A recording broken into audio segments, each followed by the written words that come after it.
අයිබෝවන් කියලා පිළිගන්නවා ෆිසික්ස් මාස්ටර් YouTube channel එකට. මම ඡානක හෙට්ටිආරච්චි. අපි අදත් අලුත් වීඩියෝ එකක් කරන්න තමයි බලාපොරොත්තු වෙන්නේ. අද කරන්න හදන්නේ පදාර්ථ හා විකිරණ පාඩමේ MCQ ටික සාකච්ඡා කරන්න හදන්නේ. මම කලින් වීඩියෝ එකේදී පදාර්ථ හා විකිරණ පාඩමේ ෂෝට් නෝට් එකයි මෙමරි මැප් එකයි කොහොමද හදාගන්නේ කියලා දුන්නානේ. ඒතකොට දැන් මේ වීඩියෝ එක බැලුවේ නැත්නම් ඉස්සර වෙලා මේ වීඩියෝ එක බලන්න. මේ වීඩියෝ එකේදී මම පිළිවෙලට කියලා දෙනවා පදාර්ථ හා විකිරණ පාඩමේ මේ අපිට වැදගත් වෙන කරුණු ටික. පාඩම මුලින් ඉඳන්ම කියලා දෙනවා. ඒතර මම අද කරන්නේ ඒක MCQ ටික. ඒතර මේකෙදි මම මේ පාඩමේ කොටසට අදාළ පිළිවෙලට මේ MCQ කරන්නේ. මම මෙතෙන්දි කවලමේ තමයි කරන්නේ. ඒතකොට පාඩම සම්පූර්ණයෙන්ම මතක් කරගන්න පුළුවන්. දැන් ඒ ඉස්සරලා කලින් වීඩියෝ එක දැන් බැලුවේ නැත්නම් ඒක බලලා මේක බලන්න. ඒතකොට ගොඩක් ඔය පදාර්ථ හා විකිරණ පාඩමේ MCQ ටික බොහෝ දුරට 100%ක් සාර්ථක කරගන්න පුළුවන්. හරි. ඊළඟට කියන්න ඕන මගේ කලින් වීඩියෝස් වල මම දැන් පදාර්ථ හා විකිරණ පාඩමත් එක්ක පාඩම් 5ක් කරලා තියෙනවා ෂෝට් නෝට් හා මෙමරි මැප්. මුලින් විද්‍යුත් ශේෂ්ත්‍ර, ගුරුත්ව ශේෂ්ත්‍ර, විද්‍යුත් ශේෂ්ත්‍ර, චුම්බක ශේෂ්ත්‍ර, පදාර්ථය හා යාන්ත්‍රික ගුණ පාඩම මේ පාඩම් 4 කතා කරා. දැන් පස්වෙනි පාඩම විදිහට පදාර්ථ හා විකිරණ පාඩම කතා කරා. හරි. ඒ පාඩම් වීඩියෝ 5 බලලා අද වීඩියෝ එකත් බලන්න. ඊළඟට කියනවා වීඩියෝ එක බලලා හොඳ නම් ලයික් කරන්න, කමෙන්ට් කරන්න, යාළුවන්ට බලන්න, ෂෙයා කරන්න. ඊළඟට කියනවා මගේ ෆිසික්ස් මාස්ටර් YouTube channel එක තාමත් subscribe කරේ නැත්නම් පහළ තියෙන රතු පාට subscribe button එක click කරලා ඒකම තියෙන bell icon එක click කරලා තියාගන්න. ඒතර මම අලුත් වීඩියෝ එකක් දාපු ගමන්ම ඒකේ notification එක බලා ගන්න පුළුවන්. හරි. ඊළඟට කියනවා මේ සමහරක් අය ඉතින් දැන් ওই වීඩියෝ දැන් මගේ වීඩියෝ එක දැන් මේක දාලා තියෙද්දි මේක බලනවා. මේක බලන්නේ skip කර කර. ඒ බලන්නේ මේ වීඩියෝ හොඳයිද නරකයිද කියලා check කරන්න. ඒ නිසා ඉස්සරලාම කියන්න ඕන එහෙම check කරන්න නම් බලන්න එපා. skip කර කර බලන්න එපා. පදාර්ථ හා විකිරණ පාඩම බැරි නම් පුළුවන් ළමෙන්න ඉතින් මේක බලලා තේරුම් නැහැ. පදාර්ථ හා විකිරණ පාඩම හොඳට ඉගෙනගෙන MCQ ටක්කෙටම කරන්න පුළුවන් කෙනෙක් නම් ඉතින් මේක බලලා තේරුම් නැහැ ඒක. වැඩක් නැහැ. මේකෙදි මම කියලා දෙනවා. MCQ ටික කරගන්න පුළුවන් නම් මේ වීඩියෝ බලන්න වැඩක් නැහැ. බලන්න වැඩකුත් නැහැ. skip කර කර බලන්න එපා. නිකන් කාලේ නාස්ති වෙනවනේ අපරාධනේ. ඒක නිසා මේ පදාර්ථ හා විකිරණ පාඩම ගොඩක් අය ඉතින් අවසාන පාඩමනේ. ඒතර මේ ගොඩක් අය අනාගෙන තියෙන්නේ. ඒක නිසා අමාරු අය, බැරි අය බලන්න වීඩියෝ එක. මම මුලින් ඉඳන්ම සරල MCQ එකේ ඉඳන් සංකීර්ණ MCQ එක දක්වා පිළිවෙලට කරගෙන යනවා. විභාග මට්ටමේ ප්‍රශ්නයක් දක්වා කොහොමද අපි මේ පාඩමෙන් ගොඩ දාගන්නේ කියලා මම මෙතෙන්දී කතා කරනවා. ඒතර මම මුලින්ම එන අපි MCQ ටික කරන්න පටන් ගමු. පළවෙනි ප්‍රශ්නේ විදිහට මම කරන්නේ. පළවෙනි ප්‍රශ්නේදී කියන්නේ ස්ටෙෆාන් නියතය ගුණ කිරීම වීන් නියතයෙහි ඒකකය මොකක්ද කියලා අහන්න. හරි. දැන් අපි මම කතා කරා ස්ටෙෆාන් නියමය වෙනම කතා කරා. වීන් විස්ථාපන නියමය වෙනම කතා කරා. તો දැන් මේ ගානේ තියෙන්නේ මේ දෙකම එකට සෙට් කරලා. ඒත් මේ වගේ ප්‍රශ්නයක් අහන්න පුළුවන් විභාගෙ. පළවෙනි ප්‍රශ්නේ විදිහට මේ වගේ ප්‍රශ්නයක් අහන්න පුළුවන්. කියන්නේ ස්ටෙෆාන් නියතය වැඩි කිරීම වීන් නියතයෙහි ඒකකය වන්නේ කියලා. ඒත් දැන් අපි දන්නවා ස්ටෙෆාන් නියමය. ස්ටෙෆාන් නියමය මම අර්ථ දැක්වීමත් එක්කම කියලා දුන්නා.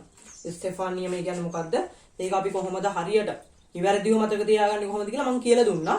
ඒක මතක නැත්නම් ඉතින් ආයෙ ඉතින් ෂෝට් නෝට් එක මේ වීඩියෝ එක බලන්න වෙනවනේ. නැත්නම් ඉතින් මේ ප්‍රශ්න කරගන්න බෑනේ. හරි. ඒව මතක තියාගන්න ඕන. දැන් මෙතෙන්දි මම සමීකරණ මම අර්ථ දැක්වීම එක කියන්නේ නැහැ. ඒකට අදාළ ප්‍රශ්නයට අදාළ සමීකරණය අරගෙන MCQ එක විවරණය කරනවා. පාඩම මතක නැත්නම් ඉතින් ෂෝට් නෝට් එක බලන්න. මම කලින් වීඩියෝ එකේදී දැම්මනේ ෂෝට් නෝට් එක මෙමරි මැප් එක. ඒක බලන්න මෙමරි මැප් එකක් හදාගන්න. මෙමරි මැප් එක හදාතර පස්සේ මේ වගේ MCQ දුන්න පස්සේ අපිට බලන්න පුළුවන් ටක් ගාලා දැන් මේ ප්‍රශ්නයට අදාළ මොන තියරිද අපි යොදා ගන්න ඕන කියලා. හරි. මෙතන කියන්නේ ස්ටෙෆාන් නියතය. හරි. ස්ටෙෆාන් නියතය සම්බන්ධ වෙනවා E සමානයි සිග්මා T4. E සමානයි සිග්මා T4 වලින්. ඒතර මේ E කියන්නේ ශක්තිය නෙමෙයි. E කියන්නේ ශක්තිය නෙමෙයි. මම මේකදී කිව්වා E කියන්නේ ශක්තිය නෙමෙයි. ඒකක වර්ගඵලයකදී ඒක තප්පරයකදී ඒක වර්ගඵලයකදී ඒක කාලයකදී ගමන් කරන මුළු ශක්තිය කියලා. ඒක නිසා මේක නිකම්ම ශක්තිය නෙමෙයි. හරි. එතකොට මෙතනින් මට එනවා මම මේකේ යුනිට් එක ගන්න විදිහත් කියලා දුන්නා ෂෝට් නෝට් එකේදී සිග්මාගේ යුනිට් එක ඉන්නේ මේකේ. ඊගේ ඒකකය වොට් වර්ග මීටරයට T4 මෙහෙ ගියාම ඍණ 4ක් වෙනවා. K ඍණ 4. ඔන්න සිග්මාගේ යුනිට් එක. මේක මම කලින් කියලා දීලා තියෙනවා. හරි. ඊළඟට කියන්නේ වීන් නියතය. හරි. වීන් නියතය සම්බන්ධ වෙනවා වීන් විස්ථාපන නියමය. λ m T සමානයි c. c කියන්නේ වීන් නියතය. V නියතයේ යුනිට් එක ලැම්ඩා ගේ යුනිට් එක C ගේ යුනිට් එක C ගේ යුනිට් එක ගන්න පුළුවන් ලැම්ඩා කියන්නේ තරංගායාමනේ මේක උපරිම කෘෂ්ණ වස්තු වර්ණාවලියක උපරිම තීව්‍රතාවය ලබා දෙන තරංගයේ තරංගායාම උපරිම තීව්‍රතාවයට අදාළ තරංගයේ තරංගායාමය ලැම්ඩා m කියන්නේ. ඒතර මීටර තරංගායාම දිගන්නේ T කියන්නේ නිරපේක්ෂ උෂ්ණත්වය කෙල්වින්. ඔන්න සිග්මා ගේ යුනිට් එක C ගේ යුනිට් එකයි. ඒතර සිග්මා වැඩි කිරීම C ගේ යුනිට් එක තමයි අපිට ඕන වොට් වර්ග මීටරයට K ඍණ 4 වැඩි කිරීම මීටර කෙල්වින්. මෙතන මීටරයට මීටරයක් කපලා ගිහලා කෙල්විනයට කෙල්විනයක් කපලා ගිහිල්ලා වොට් මෙතන ඍණ 1ක් ඉතුරු වෙනවා. මෙතන K ඍණ 3ක් ඉතුරු වෙනවා. ඔන්න පළවෙනි එකට උත්තරය වොට් මීටරයට කෙල්වින් ඍණ 3. හරි. මෙන්න මේ වගේ දැන් මෙතන දැන් තියරි දෙකක් තියෙනවා. කොටස් දෙකක් තියෙනවා. ඒ නිසා මේ වගේ අනිවාර්යයෙන් අපි හොඳට මතක තියාගන්න ඕන. දැන් මෙතෙන් දිලා මොකද? ස්ටෙෆාන් නියමය මොකද්ද? වින් විස්ථාපන නියමය මොකද්ද කියලා. ඔය වගේ ප්‍රශ්නයක් තියෙන විභාගයට අහන්න පුළුවන්. හරි. ඊළඟට මම දෙවෙනි ප්‍රශ්නේ විදියට කතා කරන්නේ පහත දැක්වෙන එක් එක් රාශියෙහි නියතෙහි ඒකකය නිවැරදිව දැක්වෙන්නේ. හරි. එතකොට මේක කියනවා සක්‍රියතාවය. මම සක්‍රියතාවය කතා කරා. සක්‍රියතාවය. පළවෙනි එක කියන්නේ සක්‍රියතාවය. සක්‍රියතාවය මනින SI ඒකකය බෙකරල් කියන කිව්වා. BQ. SI ඒකකය මනින SI ඒකකය බෙකරල් කියලා කිව්වා. එතකොට දැන් ඔතන අහන්නේ SI ඒකකයක් ගැන නෙමෙයි. SI ඒකකය නෙමෙයි දෙන්නේ CI කියලා. මොකද මේ CI කියන්නේ? CI කියන්නේ කියුරි. මම ෂෝට් නෝට් එකේදී කියලා දුන්නා සක්‍රියතාවයේ දැන් SI ඒකකේ ඉන්න කලින් අපි මන්නේ කියුරි වලින් කියලා. කලින් CI කියුරි වලින් තමයි අපි ඔය සක්‍රියතාවය කියන එක මන්නේ. හරි. දෙවෙනි එකේ කියන්නේ පළවෙනි එක උත්තරේ හතරවෙනි උත්තරේ වොට් මීටරයට K ඍණ 3 කියන එක. පළවෙනිට හතරවෙනි උත්තරේ. මේක හරි. එතකොට දැන් ආහනේ පාදයකන එක එක රාශිය නියතෙහි ඒකක නිවැරදිව දැක්වෙන්නේ කියුරි. හරි. ඒක හරි.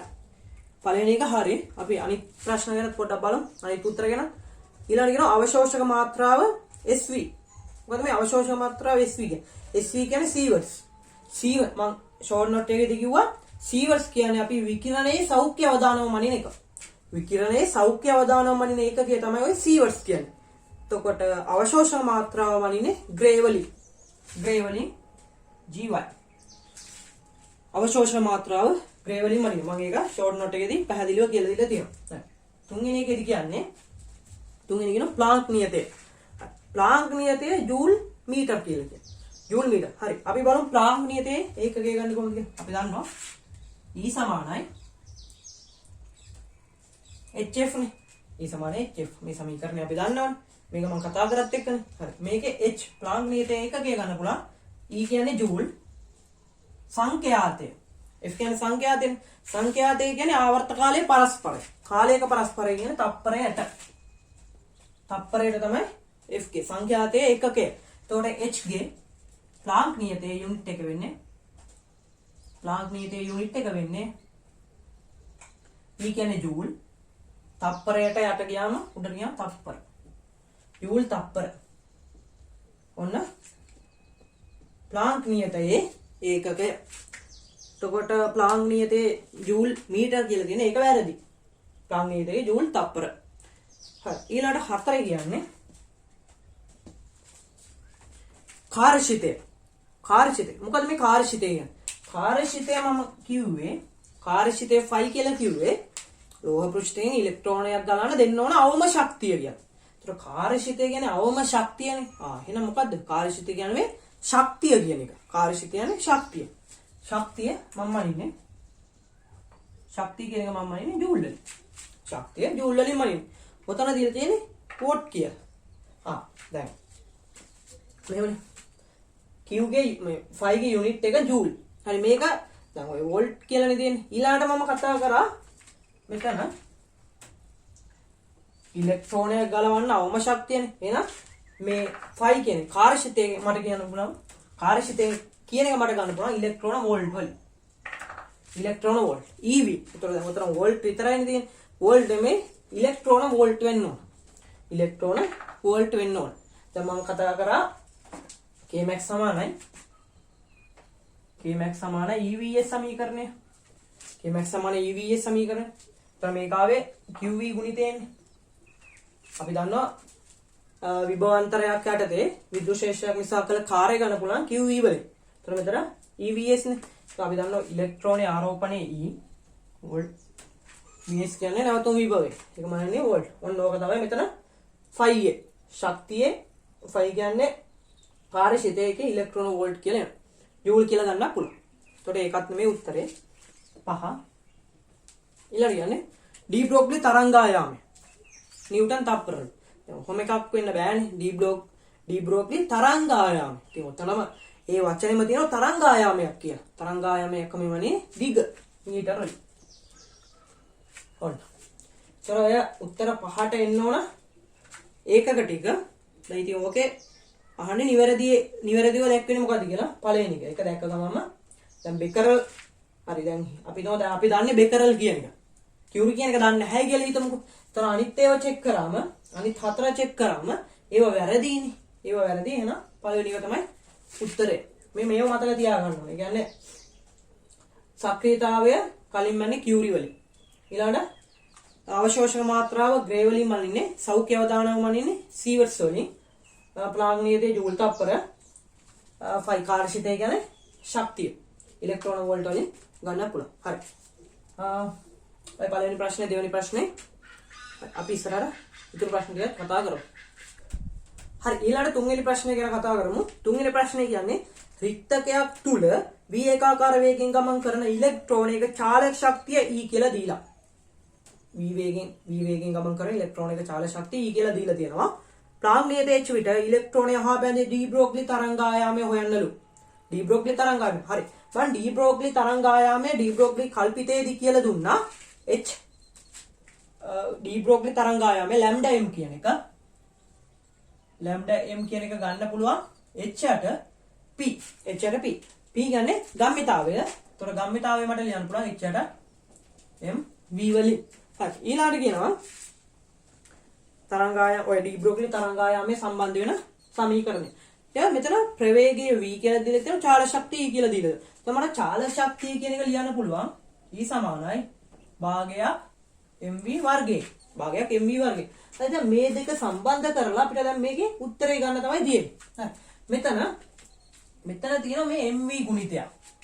මේ mv දැන් අපි ස්කන්ධයක් ඔතන ගැන කතා කරන්නේ එහෙනම් m කියන එක අයින් කරගන්න. m කියන එක අයින් කරගන්න පුළුවන්. මෙතන මේ mv ගුණිතයම අපිට මෙතනින් ආදේශ කරගන්න පුළුවන්. එතකොට e සමානයි භාගයක් මම මෙතන mv වැඩි කිරීම v කියලා ගන්න. මෙන්න mv එකක් හදාගත්තා. මේ mv යුක්ත කරවොත් මට එනවා 2 එහාට පැත්තට අරන් ගියා v මෙහා පැත්තට ගත්තා. 2e බෙදීම v සමානයි mv කියලා එනවා. දැන් මට මේ සමීකරණේ mv වෙනුවට ආදේශ කරන්න පුළුවන් 2e යට v කියලා. lambda m සමානයි h බෙදීම 2e බෙදීම v. v උඩට අරන් ගියාම එනවා hv බෙදීම 2e කියලා. ඔන්න උත්තරේ.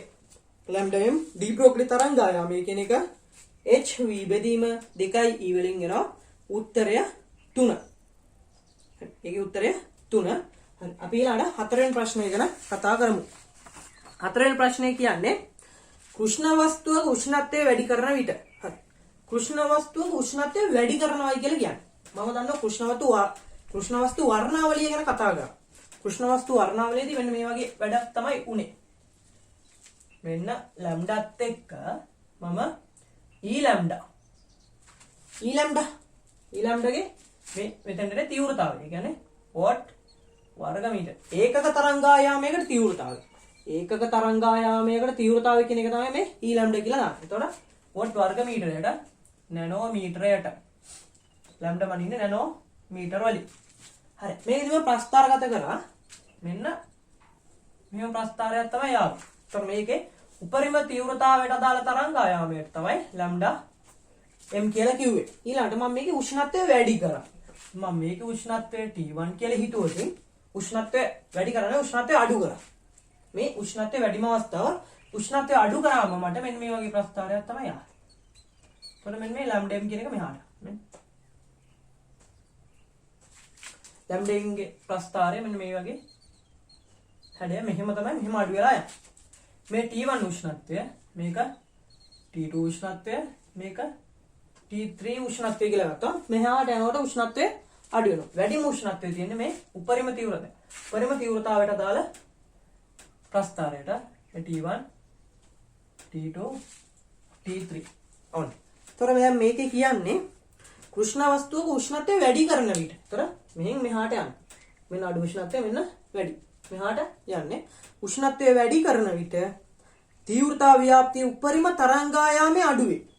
උපරිම තරංගායාමයේ අඩු වේ. හරි. දැන් මේක ලැම්ඩා m1. මෙතන ලැම්ඩා m2 මෙතන ලැම්ඩා m3. හරි. බලමු එහෙම වෙනවද කියලා. දැන් මෙතන මේකගේ වැඩි මේකට වඩා මේකගේ වැඩිනේ.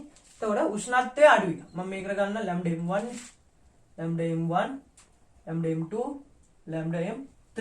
එතන මොකද ලැම්ඩා m1 කියන එක අඩුයි. හරි. මෙන්න අඩුයි. ලැම්ඩා m3 කියන එක වැඩි. හරි. එතකොට දැන් ඕක හරිද? කියනවා තීව්‍රතා ව්‍යාප්තිය උපරිම තරංගායාමයේ අඩුවේ. උෂ්ණත්වය වැඩි කරනකොට උපරිම තරංගායාමයේ අඩුවේ. හරිනේ. එන්නේ අපි කියවුවට පස්සේ නිකන් හිතනවා ඒක හරි කියලා. හැබැයි ඒක වැරදි. ඒක වරදින්නේ මොකද? උතන කියන්නේ තීව්‍රතා ව්‍යාප්තිය උපරිම තරංග ආයාමයේ අඩුවේ කියලා. උපරිම තරංගායාමයේ නෙමෙයි උතෙන්ට එන්න. උපරිම තීව්‍රතාවයට අනුරූප තරංගායාමය. උපරිම තීව්‍රතාවයට අනුරූප තරංගායාමය මේ ලැම්ඩා m ගැන තමයි කතා කරන්න ඕන. දැන් ලැම්ඩා m දැන් අපි දන්නවා ලැම්ඩා m නම් ලැම්ඩා m කියන එක නම් හරි අඩු වෙනවා. උෂ්ණත්වය වැඩි කරනකොට ලැම්ඩා m නම් අඩු වෙනවා. තරංගායාමය අඩු වෙනවද කියන එක නෙමෙයි උතන කතා කරන්නේ. තරංගායාමය අඩු වෙනවද වැඩි වෙනවද එක ගැන කතා කරන්න බෑ ඔක. තරංගායාමය නෙමෙයි. ඔක කියන්නේ තීව්‍රතාවය ව්‍යාප්තිය උපරිම තරංගායාමය අඩුයි. උපරිම තරංගායාමය දැන් මේ ප්‍රස්ථාරය ගත්තොත් එහෙම මේ උපරිම තරංගායාමය මෙහෙනේ තියෙන්නේ. උපරිම තරංගායාමය අඩු වේ කියලා කියන්න බෑ. උපරිම තීව්‍රතාවයට අනුරූප තරංගායාමය අඩු වේ කියලා තියෙන්න ඕන. එහෙම තිබුණොත් නම් හරි. එතකොට ඒ කියන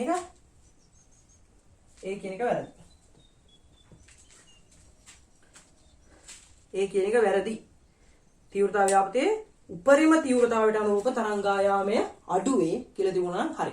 ඒකේ විදිය තමයි එනවා. හරි. ඊළඟ B කියනවා විකිරණ ශක්තිය විමෝචනය කිරීමේ ශීඝ්‍රතාවය වැඩි වේ. විකිරණ ශක්තිය විමෝචනය කිරීමේ ශීඝ්‍රතාවය වැඩි වේ. හරි. මෙන්න විකිරණ ශක්තිය විමෝචනය කිරීමේ ශීඝ්‍රතාව. තීව්‍රතාව. හරි. මේක මෙහාට යන්න මේ උස වැඩි වෙනවා. ඒක හරි. විකිරණ ශක්තිය විමෝචනය කිරීමේ ශීඝ්‍රතාවය වැඩි වේ. ඒක හරි. හරි. ඊළඟ කියනවා පෘෂ්ඨික විමෝචකතාවය වැඩි වේ. පෘෂ්ඨික විමෝචකතාවයක් ගැන මේකේ කතා කරන්න බෑ. පෘෂ්ඨික විමෝචකතාවය ගැන කතා කරන්නේ පෘෂ්ඨික අවශෝෂකතාවය විමෝචකතාවය ගැන කතා කරන්නේ අපි ස්ටෙෆාන් නියමයේදී. ස්ටෙෆාන් නියමයේ කෘෂ්ණ නොවන වස්තුවක් සඳහා මේක කතා කරන්නේ. දැන් මේක කියන්නේ කෘෂ්ණ වස්තුවක උෂ්ණත්වය වැඩි කරන විට. ඉතින් කෘෂ්ණ වස්තුවකට අපි පෘෂ්ඨික විමෝචකතාවයක් හරි අවශෝෂකතාවයක් හරි කතා කරන්නේ නැහැනේ. එහෙනම් ඉතින් ඒක වැරදි. C වැරදි. B හරි. C වැරදි. අනිවාර්ය හොඳට කියවන්න ඕන. දැන් ඔගේ මුලින් කියන්නේ කෘෂ්ණ වස්තු කුෂ්ණත්වය වැඩි කරනවා කියන්නේ. පෘෂ්ඨික විමෝචකතාවය අවශෝෂකතාවය කතා කරන්නේ අපි. කෘෂ්ණ නොවන වස්තුවක් සඳහානේ. එහෙනම් ඉතින් ඒක කොහොමවත්ම වෙන්න බෑ. ඒතර උත්තරය B පමණක් සත්‍ය වේ. 2 උත්තරය 2. හරි. ඊළඟට පස්වෙනි ප්‍රශ්නේ කියන්නේ බීටා විමෝචනය පිළිබඳව නිර්වද්‍ය වන්නේ. බීටා විමෝචනය. හරි මෙතන බීටා ප්ලස් ගැන තියෙනවා බීටා මයිනස් ගැන තියෙනවා. හරි අපි බලමු බීටා විමෝචනය. මම බීටා විමෝචනයේදී කිව්වා අංශු දෙකක් පිට වෙනවා කියලා. බීටා මයිනස් බීටා ප්ලස් කියලා. Beta minus beta plus. Beta minus කියන්නේ ඉලෙක්ට්‍රෝන වලට කියලා කිව්වා. වෙන එක බිඳුව. බීටා ප්ලස් කියන්නේ ඉලෙක්ට්‍රෝනේ ප්‍රති අංශුවට කියලා කිව්වා. තන එක බිඳුව. බීටා මයිනස් කියන්නේ ඉලෙක්ට්‍රෝන වලට කිව්වා. බීටා ප්ලස් කියන්නේ ඉලෙක්ට්‍රෝන ප්‍රති අංශුව නැත්නම් පොසිට්‍රෝන වලට කියලා කිව්වා. හරි. එතකොට දැන් අපි මම ගත්තා මෙන්න මාත්‍රෝණ අෂ්ටය Z A මේකෙන් පිට වෙනවා y කියලා ද්විෂ්ටු නෂ්ටිය දාන බීටා මයිනස් ඍණ 1 බිඳුව දාන මෙතෙන්දි පිට වෙනවා මම විශේෂ එකක් කිව්වා ඉලෙක්ට්‍රෝන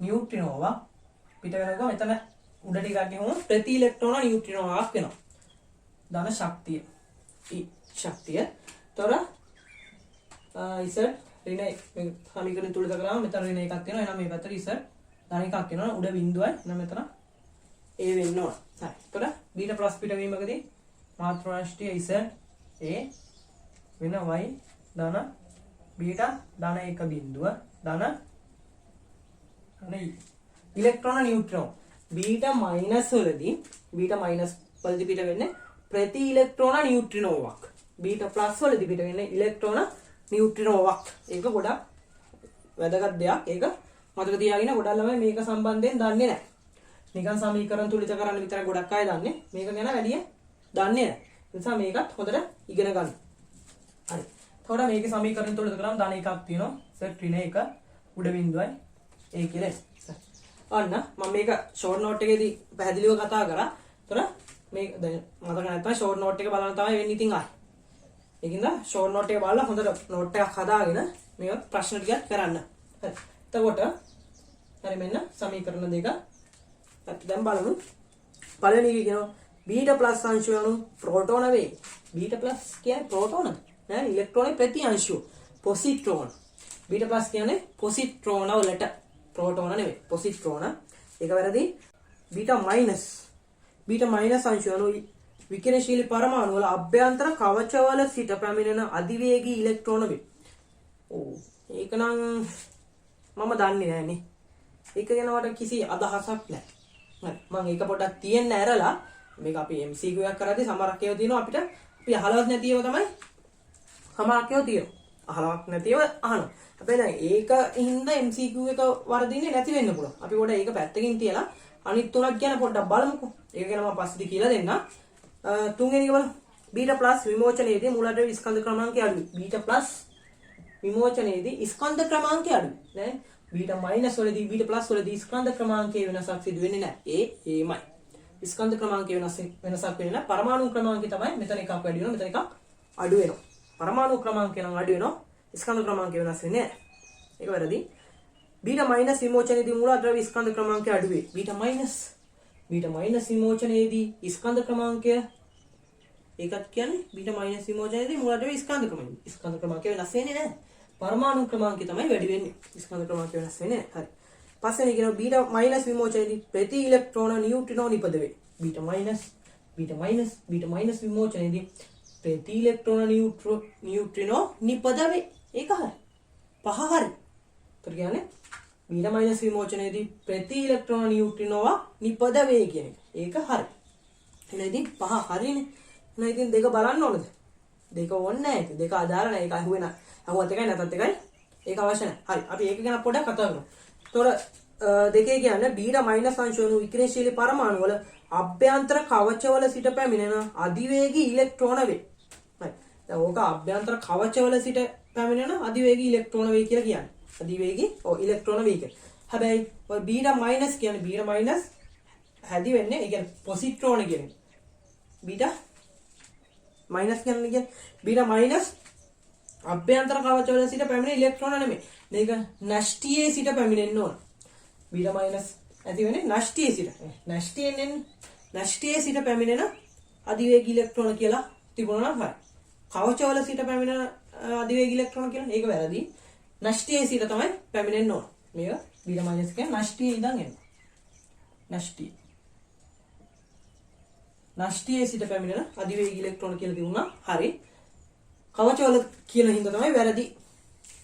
අභ්‍යන්තර කවචවල සිට පැමිණෙන අධිවේගී ඉලෙක්ට්‍රෝන කියන එක වැරදි. හරි. ඒතකොට උත්තරේ 5. ඒක ගැන දන්නේ නැති වුණත් පස්වෙනි එක අපිට ගන්න පුළුවන්. බීටා මයිනස් වලදී පිට වෙන්නේ ප්‍රති ඉලෙක්ට්‍රෝන නියුට්‍රිනෝවක්.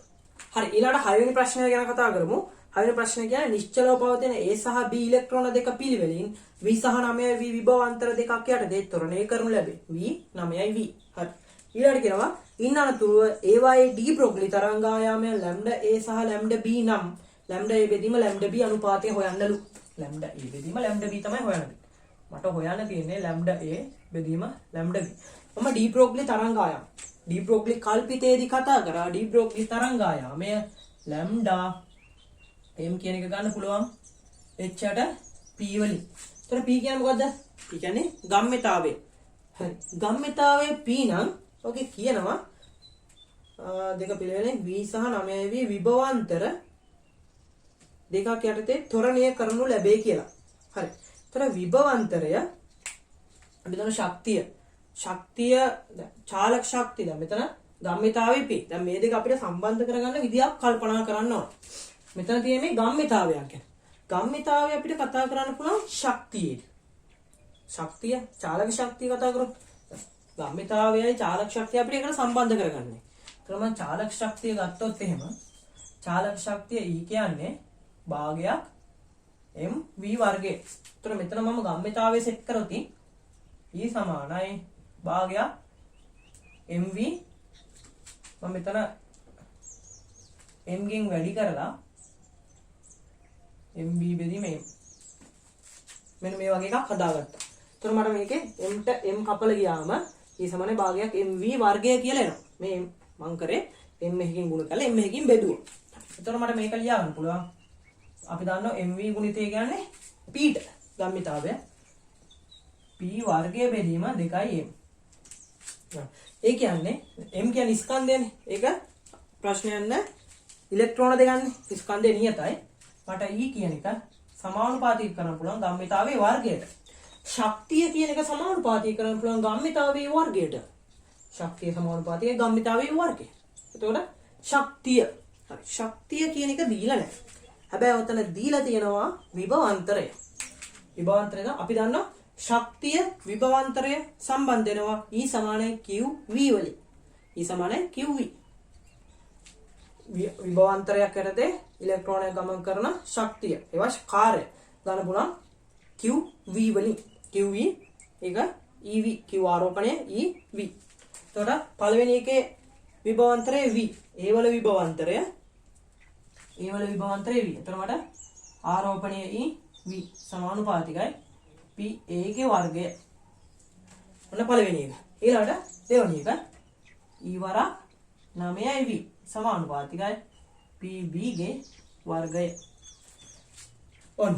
හරි. ඊළඟට මට මේකට ආදේශ කරන්න පුළුවන්.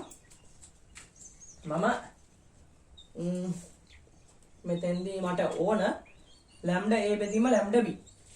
ලැම්ඩා a බෙදීම ලැම්ඩා b මම මේකට ආදේශ කරොත් ලැම්ඩා m කියන්නේ ඩී බ්‍රොග්ලි තරංගායාමයේ ලැම්ඩා a සමානයි h ට pa.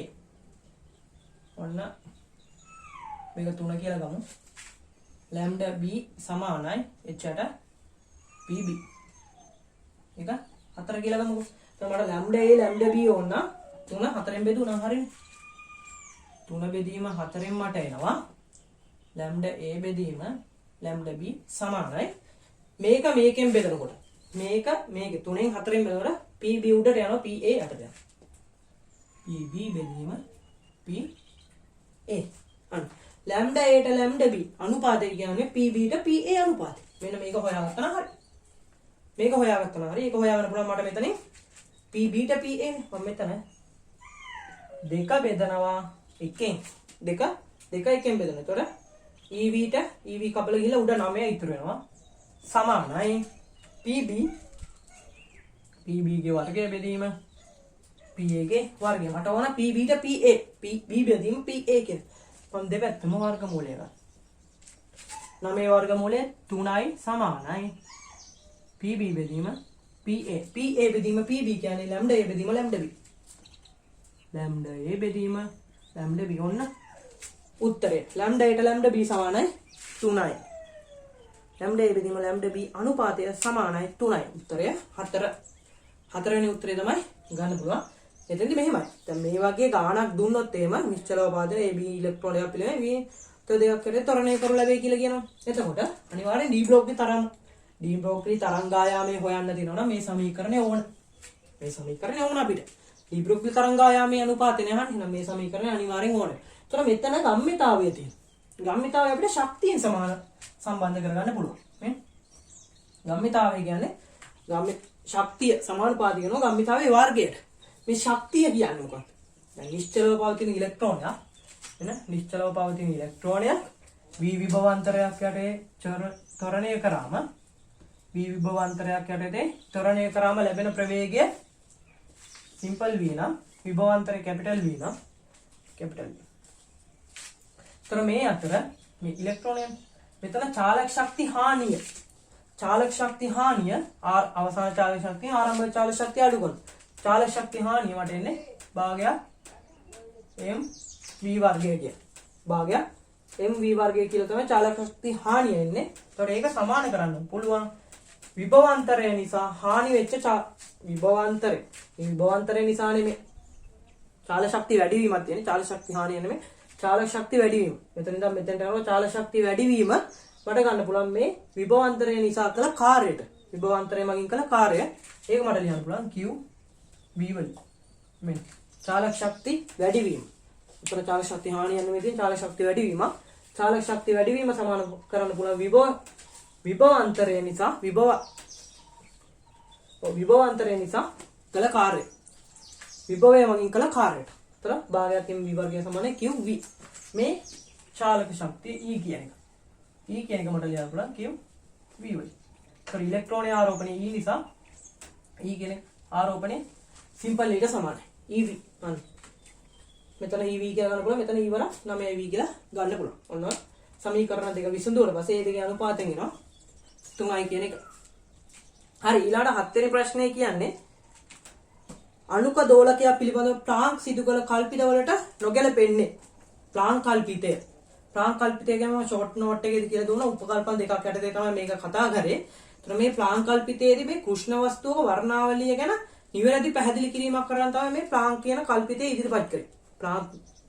මැක්ස්වෙල් ප්ලාන්ක් විසින් මේ කල්පිතය ඉදිරිපත් කරේ කෘෂ්ණ වස්තු වර්ණාවලිය ගැන නිවැරදි පැහැදිලි කිරීමක් කරන්න. ඒතර මේක උපකල්පන දෙකක් යටතේ කතා කරන්න කියලා මම ෂෝට් නෝට් එකේදී කතා කරා. හරි බලමු. පළවෙනි කියනවා ශක්තිය නොගැලපෙන්නේ කියලා කියන ශක්තිය සන්තතික විචලනය විය හැක. ශක්තිය සන්තතිකව විචලනය විය හැක. ඒක සන්තතිකයි. මම පළවෙනි උපකල්පනයේදී කිව්වා සන්තතික නෙවෙයි ඔක විවික්තයි කිය. විවික්තයි සන්තතික කියනවා නම් බිඳුවේ ඉඳන් 1ට ගත්තොත් එහෙම දශම සංඛ්‍යාවල ඉඳන්ම ගන්නවා. හැබැයි එහෙම නෙමෙයි. දශම සංඛ්‍යාවල ඉඳන්ම ගන්නෙ නෑ. මේක ශක්තිය කියන එක විවික්තයි කියලා කියන්නේ. පොදි වශයෙන් පැකට් වශයෙන් තියනවා කියලා තමයි කියන්නේ. ඒක ගන්න පුළුවන් කිව්වා.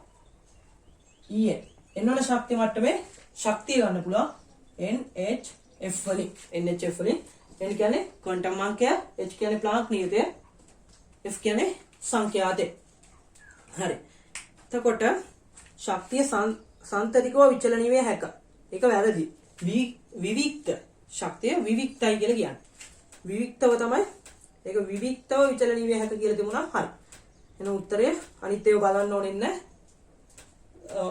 ප්‍රශ්නය කියපු ගමන් උත්තරේ 1 කියලා තීරණය කරන්න පුළුවන්. අපි අනිත් ටිකත් පොඩ්ඩක් කියවලා බලමු. ඒවා හරියද වැරදිද දන්නේ නැහැ. උත්තර දෙකක් આવුත් එහෙම. හරි. ඊළඟ ක්වොන්ටම් අංකය පූර්ණ සංඛ්‍යාවක් විය යුතුයි. හරි. මම කිව්වා n කියන එක n කියන පූර්ණ සංඛ්‍යාවක් වෙන්න. 1 2 3 4 කියලා කොහොම පූර්ණ සංඛ්‍යාවක් වෙන්න ඕන කියලා කිව්වා. හරි.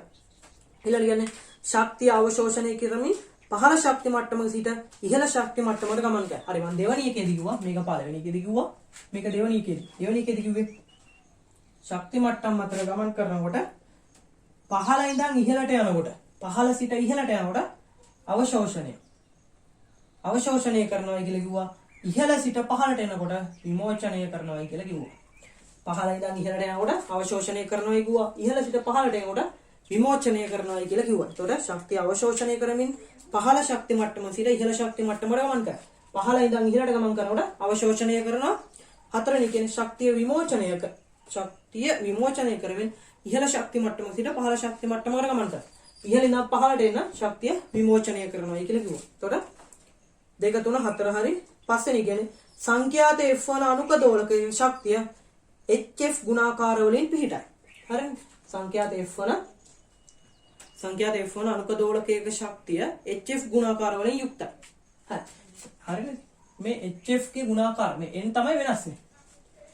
සංඛ්‍යාතයේ නියත මේ n කියන එක තමයි වෙනස් වෙන්නේ. එතකොට n 1 2 3 වෙන්න පුළුවන්. පළවෙනි ශක්ති මට්ටමේ ශක්තිය E සමාන HF. දෙවෙනි ශක්ති මට්ටමේ ශක්තිය E සමාන 2hf. එතකොට HF ගුණාකාර වලින් යුක්තයි. සංඛ්‍යාතයේ ෆෝනනුක දෝලකයේ ශක්තිය HF ගුණාකාර වලින් පිටයි. එතකොට පහ හරි.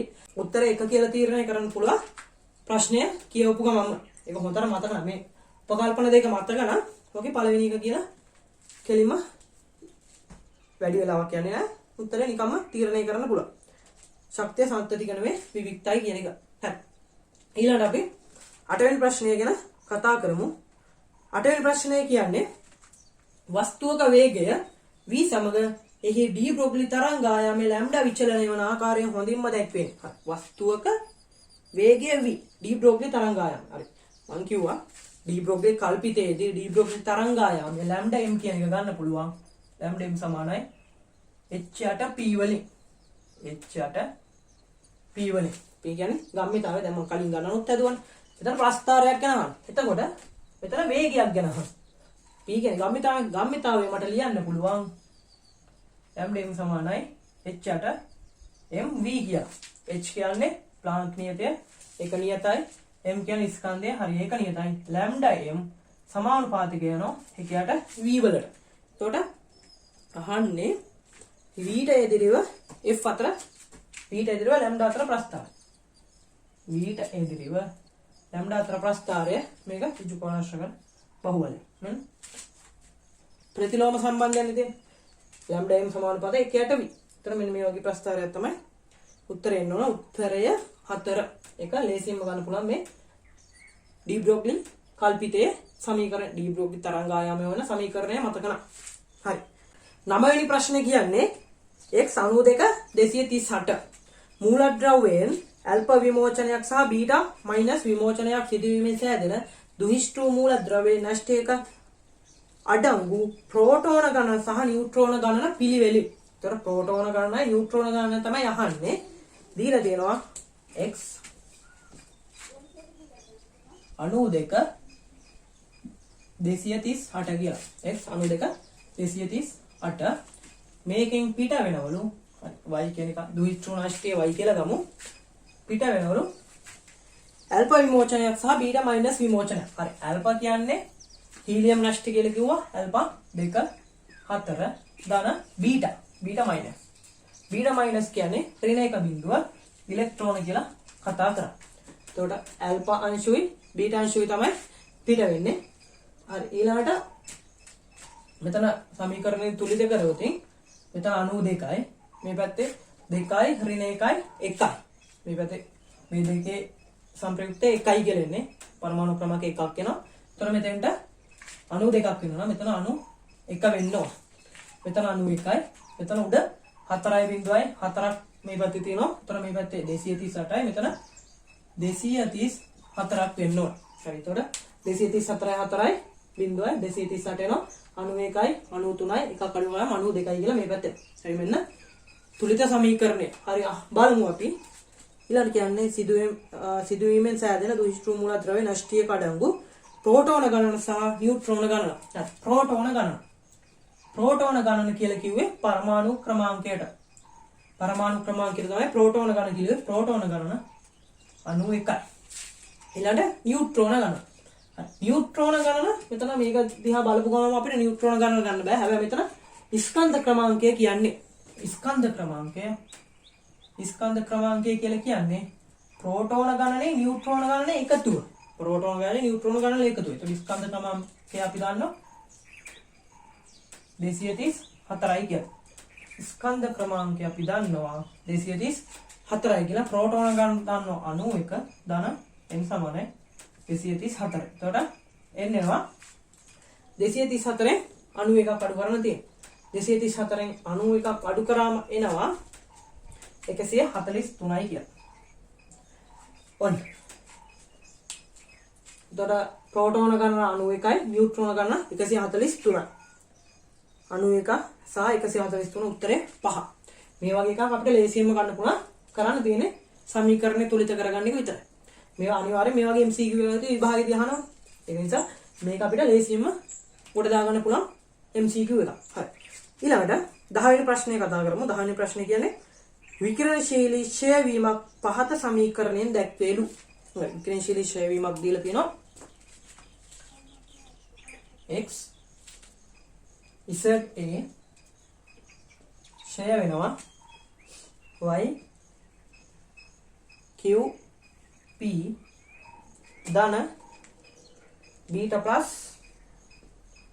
ධන ප්‍රති ඉලෙක්ට්‍රෝන නියුට්‍රිනෝවා. හරි අපි දන්නවා මෙතන බීටා ප්ලස් එකකදී ඉලෙක්ට්‍රෝන නියුට්‍රිනෝවා. මෙතන බීටා මයිනස් එක අපිට ඕනනේ. මෙතන බීටා මයිනස් එකකදී ප්‍රති ඉලෙක්ට්‍රෝන නියුට්‍රිනෝවක් තමයි පිට වෙන්නේ. ප්‍රති ඉලෙක්ට්‍රෝන නියුට්‍රිනෝවා.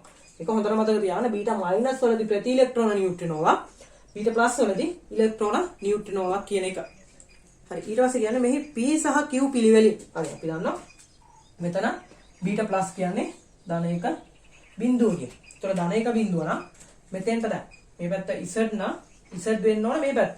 මේ පැත්ත z. මේක අනාරෝපිත අංශුවන්නේ. ඒතර මේ පැත්ත z වෙන්න නම් අනිවාර්යෙන් q කියන එක z ගෙන් එක අඩු වෙන්න ඕනේ. ඒතර මේ දෙක එකතු වුණාම z කියලා p ඉතින් උඩ ආරෝපණයක් නැහැ. මේ බිඳුවයි. ඒතර p කියන එක ඒට සමාන වෙන්න ඕනේ. q කියන එක z ඍණ එකයි. p කියන එක a q කියන එක z ඍණ එකයි. a z ඍණ එක උත්තරය 2. ඒක ලේසියෙන්ම ගන්න පුළුවන්. හරි. ඊළඟට 11 වෙනි ගාන කතා කරමු. 11 වෙනි ගාන කියන්නේ ලිතියම් 3 7 ධන x z a එනවා y z ධන 2 a z ධන 6 ධන a කියලා. මෙම නෂ්ටික ක්‍රියාවේ a මගින් දැක්වෙනුයි. නෂ්ටික ක්‍රියාවේ a මගින් දැක්වෙනුයි. මම මෙතනම හදන්නම්කෝ. ඒකෙදි දීපු සමීකරණය තමයි ලිතියම් 3 7 ධන x z a හැදෙනවලු දුහිස්ටු නෂ්ටිය y z ධන 2 z ධන 2 a ධන 6 ධන a සිම්පල් ඒ මෙන්න මේ සිම්පල් a කියන්නේ මොකක්ද කියලා අහන්න. ප්‍රෝටෝනයක්ද ඉලෙක්ට්‍රෝනයක්ද නියුට්‍රෝනයක්ද අල්පංශුවක්ද පොසිට්‍රෝනයක්ද කියලා. හරි අපි ඔතන ඉස්සරලාම දැනගන්න ඕනේ ප්‍රෝටෝන ඉලෙක්ට්‍රෝනේ නියුට්‍රෝනේ අල්පංශු වල පොසිට්‍රෝන වල ආරෝපණය මොකක්ද කියලා. හරි අපි ඉස්සරලා මේ සමීකරණය තුලිත කරාම මෙතන z මෙතන ධන 3. මේ පැත්තේ z ධන 3. දැන් මෙතන z ධන දෙකක් තියෙනවා. එහෙනම් තව එකක් ඕන. ඒතොර z ධන 3යි මේ පැත්තේ z ධන 3යි සමානයි. මෙතන එකක් එන්න ඕන. පරමාණු ක්‍රමාංක එකක් එන්න. මෙතන a ධන 7ක් තියෙනවා. මෙතන a ධන 6ක් තියෙනවා. එහෙනම් මෙතන තව එකක් එන්න. a ධන 6යි 1යි a ධන 7යි කියනවා. ඒතොර මොකද්ද? මෙතන a11 කියන්නේ ප්‍රෝටෝනයක්. අපි දන්නවා ප්‍රෝටෝනයක පරමාණු ක්‍රමාංකයයි ස්කන්ධ ක්‍රමාංකයයි සමානයි. ප්‍රෝටෝනය පරමාණු ක්‍රමාංක 1යි ස්කන්ධ ක්‍රමාංකය 1යි කියලා දන්නවා. නියුට්‍රෝන නැහැ. නියුට්‍රෝන ගන්න නැහැ. ප්‍රෝටෝනය හරි. එතකොට හරි ප්‍රෝටෝනය උත්තරේ 1. උත්තරේ 1. ඉලෙක්ට්‍රෝනයක් වෙන්න බෑ. ඒකේ ඍණ එක බිඳුව. නියුට්‍රෝනයක් වෙන්න බෑ. අල්පංශුවක් වෙන්න බෑ. අල්ප කියන 2 4 පොසිට්‍රෝනයක් වෙන්න බෑ. පොසිට්‍රෝනයක් කියන්නේ බීටා ප්ලස් එක. බීටා ධන 1 බිඳුව. එතකොට උත්තරේ එන්නේ ප්‍රෝටෝනයක් කියන පළවෙනි උත්තරය. 12 වෙනි ප්‍රශ්නේ කියන්නේ කාර්ෂිතයේ ෆයි වන සර්වසම ලෝහ පෘෂ්ඨ දෙකක් මතට. කාර්ෂිතයේ ෆයි වන සර්වසම ලෝහ පෘෂ්ඨ දෙකක් මතට වෙන වෙනම සංඛ්‍යාතයන් F1 F2 ආලෝකයේ පතනය වේ. එම පෘෂ්ඨ දෙක සඳහා නැවතුම් විභවයන් V1 V2 වේ. ප්ලාග් නියතයේ සහ ඉලෙක්ට්‍රෝනික ආරෝපණය E විට V2 බෙදීම V1 අනුපාතයේ සමාන වෙනවා. එතකොට කාර්ෂිතයේ ෆයි වන සර්වසම ලෝහ පෘෂ්ඨ දෙකක්. වෙන ලෝහ පෘෂ්ඨ දෙකක් ගත්ත කාර්යශිතය ෆයි. අපි දන්නවා කාර්යශිතය කියන්නේ ඉලෙක්ට්‍රෝනයක් ගැලවීමට අවශ්‍ය අවම ශක්තිය කියලා. ඊළඟට කියනවා වෙන වෙනම සංඛ්‍යාතයන් F1 F2 ආලෝකයේ පතනය වෙනවලු. මෙන්න ආලෝකයේ පතනය වෙනවා F1. ඒතර F1 නම් ඒකේ ශක්තිය F1 කියලා ගන්න පුළුවන්. මේකට පතනය වෙනවලු F2 ශක්තිය. එම පෘෂ්ඨ දෙක සඳහා නැවතුම් විභවයන් පිළිවෙලින් V1 සහ V2. මේකේ නැවතුම් විභවය V1 මේකේ නැවතුම් විභවය V2 කියලා දීලා තියෙනවා. ප්ලාංගීය තේජ සහ ඉලෙක්ට්‍රෝනික ආරෝපණය E කියලා ගන්නලු V2 බෙදීම V1 නැවතුම් විභව අතර අනුපාතය අහන්නේ. V2 බෙදීම V1 තමයි අහන්නේ. V2 බෙදීම V1. හරි. අපි දන්නවා මම කතා කරා Kmax.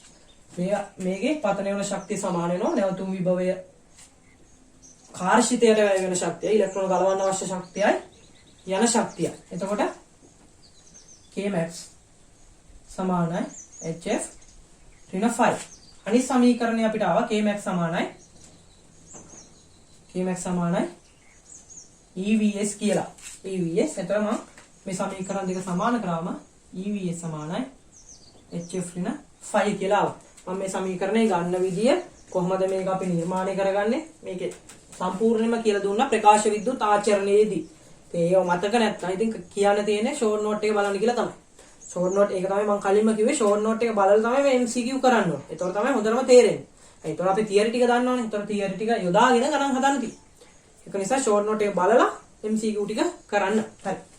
එතකොට EVS මේක ආදේශ කරන්න තියෙන්නේ. වෙනම මේ ලෝහ පෘෂ්ඨ දෙකට මේක ආදේශ කරන්න හරි. E ඉලෙක්ට්‍රෝන ආරෝපණය හරි දෙකටම එකමයි. VS අපි දාමු මේකට V1 සමානයි H දාන්නේ ඒක නියතයි F1 ඍණ 5. හරි ඒකත් දෙකම එකයි. මේක පළවෙනි සමීකරණය. ඊළඟ තමයි EV2 සමානයි HF2 ඍණ 5. ඕක දෙවෙනි සමීකරණය අපිට ඕන V2 බෙදීම V1 කරන් තියෙන දෙක එකෙන් බෙදන්න. දෙක බෙදීම එක V2 බෙදීම V1 සමානයි HF2 ඍණ 5 බෙදීම HF1 ඍණ 5. HF2 ඍණ 5 බෙදීම HF1 ඍණ 5. H උත්තරය තුන HF2 ඍණ 5 බෙදීම HF1 ඍණ 5.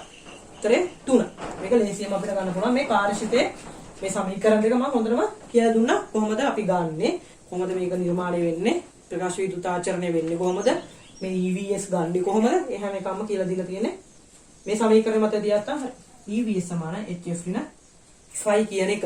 හරි. ඊළඟට 13 වෙනි ගාන. 13 වෙනි ගානේ කියන්නේ ත්වරණය කරන ලද ඉලෙක්ට්‍රෝනයක්. ත්වරණය කරන ලද ඉලෙක්ට්‍රෝනයක් පරමාණුව සමග සිදු කරගන්නා ගැටුමකදී එහි චාලක ශක්තිය 80 කිලෝ ඉලෙක්ට්‍රෝන වෝල්ට් සිට 5 කිලෝ ඉලෙක්ට්‍රෝන වෝල්ට් දක්වා අඩු විය. එම ශක්ති වෙනසෙන් 80 ඉඳන් 5 දක්වා අඩු වෙන ශක්ති වෙනසක් තියෙනවා. එම ශක්ති වෙනසෙන් 102ක් X කිරණ බවටද ඉතිරිය තාපය බවටද පත් වේ. ඒතර X කිරණ බවට 102ක් වැය වෙනවලු. නිපද වූ X කිරණ ෆෝටෝනේ තරංගායාමය අහනවා. ඉලෙක්ට්‍රෝන ආරෝපණය 1.6 වරක් 10 Hc කියන එක දෙක වරක් 10 25යි කියලා ගන්නවා. ඒතර Hc කියන එකේ අගයක් දීලා ඉලෙක්ට්‍රෝන ආරෝපණයක් දීලා. හරි. ඒතර මෙතන චාලක ශක්තිය. දැන් මෙතන චාලක ශක්ති හානිය ගන්න ඕනේ ඉස්සරලා. ඇයි කියනවනේ? එම ශක්ති වෙනසෙන් 102ක් කියලා. ඒතර චාලක ශක්ති හානිය.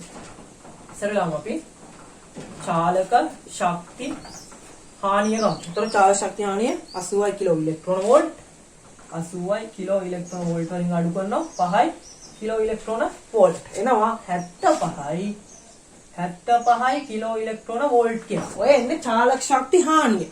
මේකෙන් 102ක් තමයි X කිරණ වලට වැය වෙන්නේ. 102 නම් X කිරණ වලට වැය වෙන්නේ 98ක් තාපයේ විදිහට හානි වෙනවා. එතකොට ඊළඟට කියන්නේ නිපදවු X කිරණ ෆෝටෝනේ තරංගායාම. හරි. දැන් අපි බලමු X කිරණ වලට. X කිරණ වලට වැය වුණා මේ ශක්තියෙන් 75 කිලෝ ඉලෙක්ට්‍රෝන වෝල්ට් වලින් 102ක්. 102ක් වැය වුණා X කිරණ වලට. එතකොට මේ X කිරණ වල ශක්තිය.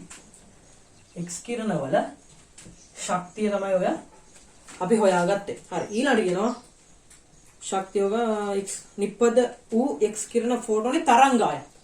හරි. දැන් අපි දන්නවා ශක්තිය දන්නවනම් තරංගායාමය සෙට් කරගන්න. හරි. අපි දන්නවා ශක්තිය E කියන්නේ HF වලට. E කියන්නේ HF. HF. F කියන්නේ සංඛ්‍යාතිය. හැබැයි සංඛ්‍යාතිය නෙමෙයි ඕන තරංගායම. අපි දන්නවා තව සමීකරණයක් C සමානයි F ලැම්ඩා කියලා. ඒ සමානයි F ලැම්ඩා. එතනින් සංඛ්‍යාතිය උක්ත කරාම වෙනවා C බෙදීම ලැම්ඩා කියලා. ඒක මෙතෙන්ට ආදේශ. එතකොට H F කියන්නේ C බෙදීම ලැම්ඩා. h100ට ලැම්ඩා සමානයි. මේ ශක්තිය සමාන වෙනවා 75යි කිලෝ ඉලෙක්ට්‍රෝන වෝල්ට් වරක් 2 බෙදීම 100. ඔන්න ඔක ඉතින් සුළු කරන්න තියෙන්නේ. අපිට මේ hc වල අගය දීලා hc වල අගය දීලා තියෙනවා 2 වරක් 10 ඍණ 25යි කියලා. 2 වරක් 10 ඍණ 25 බෙදීම ලැම්ඩා තමයි හොයන්න ඕන. වැඩි කිලියෝ සමානයි 75යි කිලෝ ඉලෙක්ට්‍රෝන වෝල්ට්. කිලෝ ඉලෙක්ට්‍රෝන වෝල්ට් කරනවා 10 3න් වැඩි කරා. කිලෝ අයින් කරා. ඉලෙක්ට්‍රෝන වෝල්ට්. ඉලෙක්ට්‍රෝන කියන්නේ ආරෝපණය.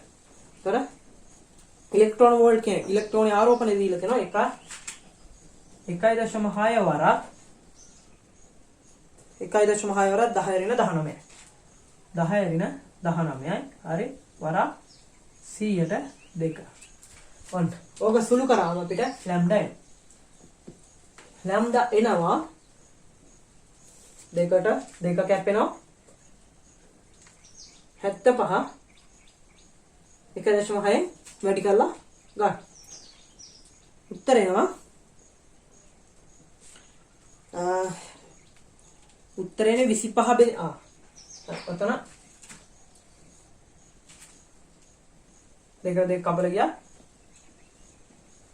එතන එන්නේ 25 බෙදීම 3යි 10 ඍණ 10යි. 25 බෙදීම 3යි 10 ඍණ 10 මීටර කියලා. හැබැයි උත්තරේ තියෙන්නේ ඇන්ස්ට්‍රම් වලින්. උත්තර ඔක්කොම තියෙන්නේ ඇන්ස්ට්‍රම් වලින්. ඒතර අපිට ගන්න පුළුවන් ලැම්ඩා සමානයි 25 බෙදීම 3යි ඇන්ස්ට්‍රම් කියලා. අපි දන්නවා ඇන්ස්ට්‍රම් එකක් කියන්නේ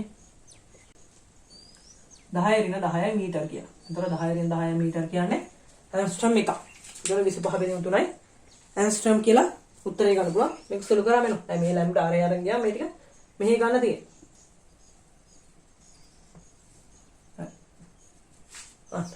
මේක ලේසියෙන්ම ගන්න පුළුවන්. ඕකේ ගානේ කියලා තියෙන පිළිවෙලට යන්න තියෙන්නේ.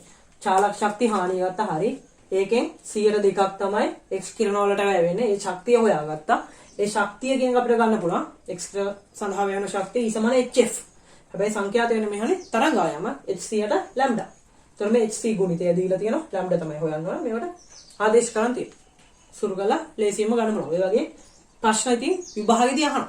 ඉතින් මේ වගේ ප්‍රශ්නයක් අපි හරියට දන්නවනම් හරියට තියරිය දන්නවනම් හොඳට තියරිය අධ්‍යයනය කරලා තියෙනවා නම් MCQ කරලා තියෙනවා නම් මේ වගේ ප්‍රශ්නයක් ඉතින් නැති ලේසියෙන්ම ගන්න පුළුවන්. හරි. අපි ඊළඟ ප්‍රශ්න ටිකක් කතා කරමු. 14 වෙනි ගාන කියන්නේ කෘෂ්ණ වස්තුවක උෂ්ණත්ව දෙකක් සඳහා අදාළ වක්‍ර දෙකක් ප්‍රස්ථාරයේ පෙන්වා ඇත. P වක්‍රයට අදාළ උෂ්ණත්වය 100 සෙල්සියස් වන අතර QH වක්‍රයට වර්ගඵලය P හිමෙන් 4 ගුණයක් වේ. අහන්නේ Q වක්‍රයට අදාළ උෂ්ණත්වය යොනුයි. සෙල්සියස් වලින් තමයි අහන්නේ. හරි. ප්‍රස්ථාරය මෙන්න මෙතන ලැම්ඩා නැනෝමීටර් මෙතන E ලැම්ඩා වොට් වර්ග මීටරයට නැනෝමීටරයට. මේකේ ප්‍රස්ථාර දෙකක් දීලා තියෙනවා. මේක P කියලා දීලා තියෙනවා. මේක Q. මේක Q කියලා දීලා තියෙනවා. මේක P කියලා දීලා තියෙනවා. හරි. එතකොට කියන්නේ දැන්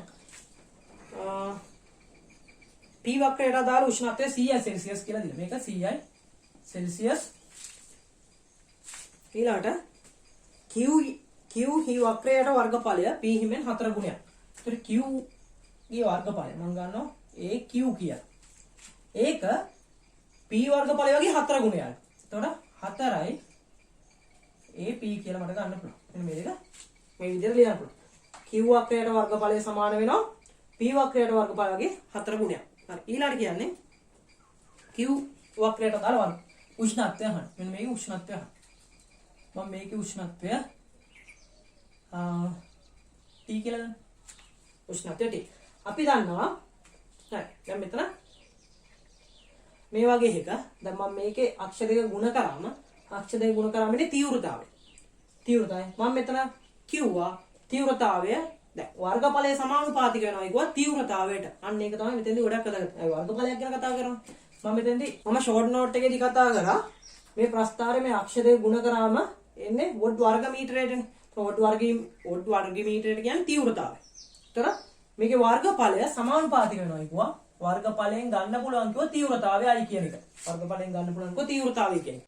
අන්නේ තියරි තමයි මෙතෙන්ට යොදා ගන්න තියෙන්නේ. මේ වර්ගඵලයක් ගැන කතා කරනවා. එහෙනම් වර්ගඵලය තීව්‍රතාවයට සමානුපාතිකයි. ඒකෙන් තමයි මේ ගාන හදන්න තියෙන්නේ. හරි. දැන් අපි වර්ගඵලය තීව්‍රතාවයට සමානුපාතික නම් මම තීව්‍රතාවය කියන එක ස්ටෙෆාන් නියමයේදී කතා කරා සිග්මා E = සිග්මා T4. එතකොට E කියන්නේ තීව්‍රතාවයනේ. එතකොට වර්ගඵලය මට ගන්න පුළුවන් සිග්මා T4 වලින්. දැන් මෙතන උෂ්ණත්වයක් ගැන නිහොන්දේ. එතකොට සිග්මා T4. සිග්මා කියන්නේ නියතය. එහෙනම් වර්ගඵලය කියන එක සමානුපාතික වෙනවා T4ට. වර්ගඵලය සමානුපාතික වෙනවා T4ට. ඔන්න ඕකෙන් තමයි ගාන හදන්න තියෙන්නේ. එතකොට මම ගන්නවා Qට අදාළ වර්ගඵලය. Qට අදාළ වර්ගඵලය මට ලියන්න පුළුවන් T4. එතකොට T4. T අනිවාර්යෙන් කෙල්වින් වෙන්න ඕන. මේ කෙල්වින් උෂ්ණත්වය තමයි මම මෙතන ගත්තේ. කෙල්වින් උෂ්ණත්වය. T කිය. එතකොට T4. T4 සමානයි 4යි P. Pට අදාළ වර්ගඵලය. ඒක T4 ගන්න පුළුවන්.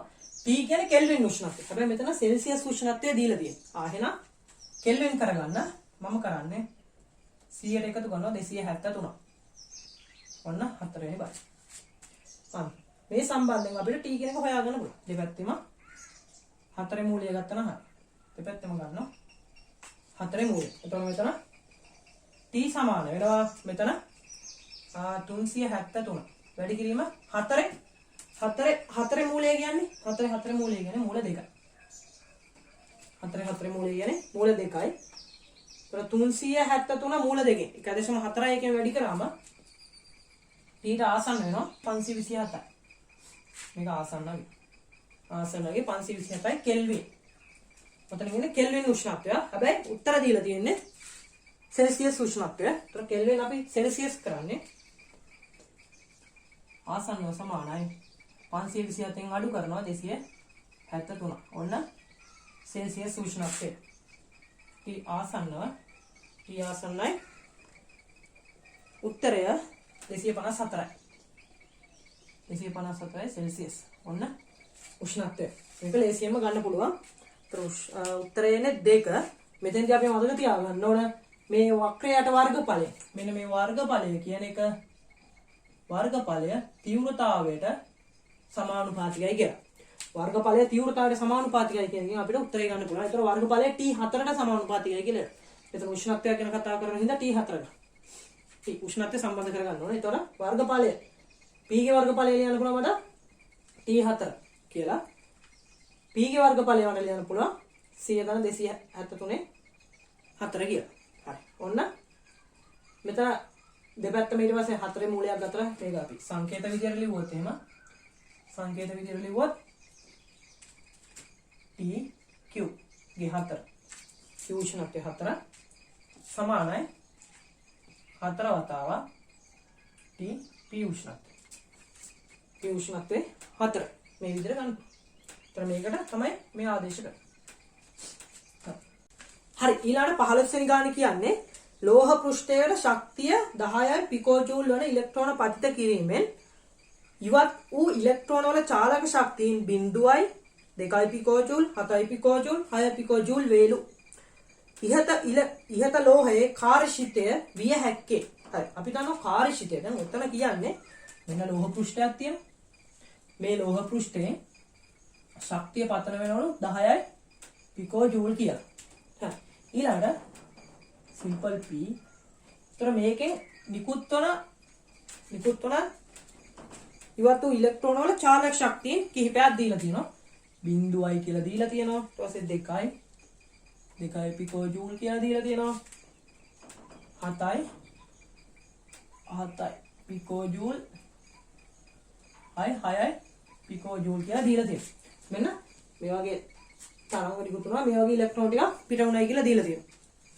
ඊළඟට කියනවා ඉහත ලෝහයේ කාර්යශීලය වань. හරි. එතන කාර්යශීලය කියන්නේ කාර්යශීලයේ අර්ථ දැක්වීම. මම මේක ගැන හොඳටම කියලා දුන්නා ෂෝට් නෝට් එකේදී කාර්යශීලයේ අර්ථ දැක්වීම කියන්නේ ලෝහයකින් ඉලෙක්ට්‍රෝනයක් ගැලවීමට අවශ්‍ය අවම ශක්තිය කියලා. එතන මේ ඉලෙක්ට්‍රෝනයක් ගලවන්න දෙන්න ඕන අවම ශක්තියට කියනවා කාර්ෂිතය ෆයි කියලා. එතකොට දැන් කාර්ෂිතය ෆයි. එතකොට දැන් අපි සමීකරණය දන්නවා Kmax සමානයි HF ඍණ ෆයි කියලා.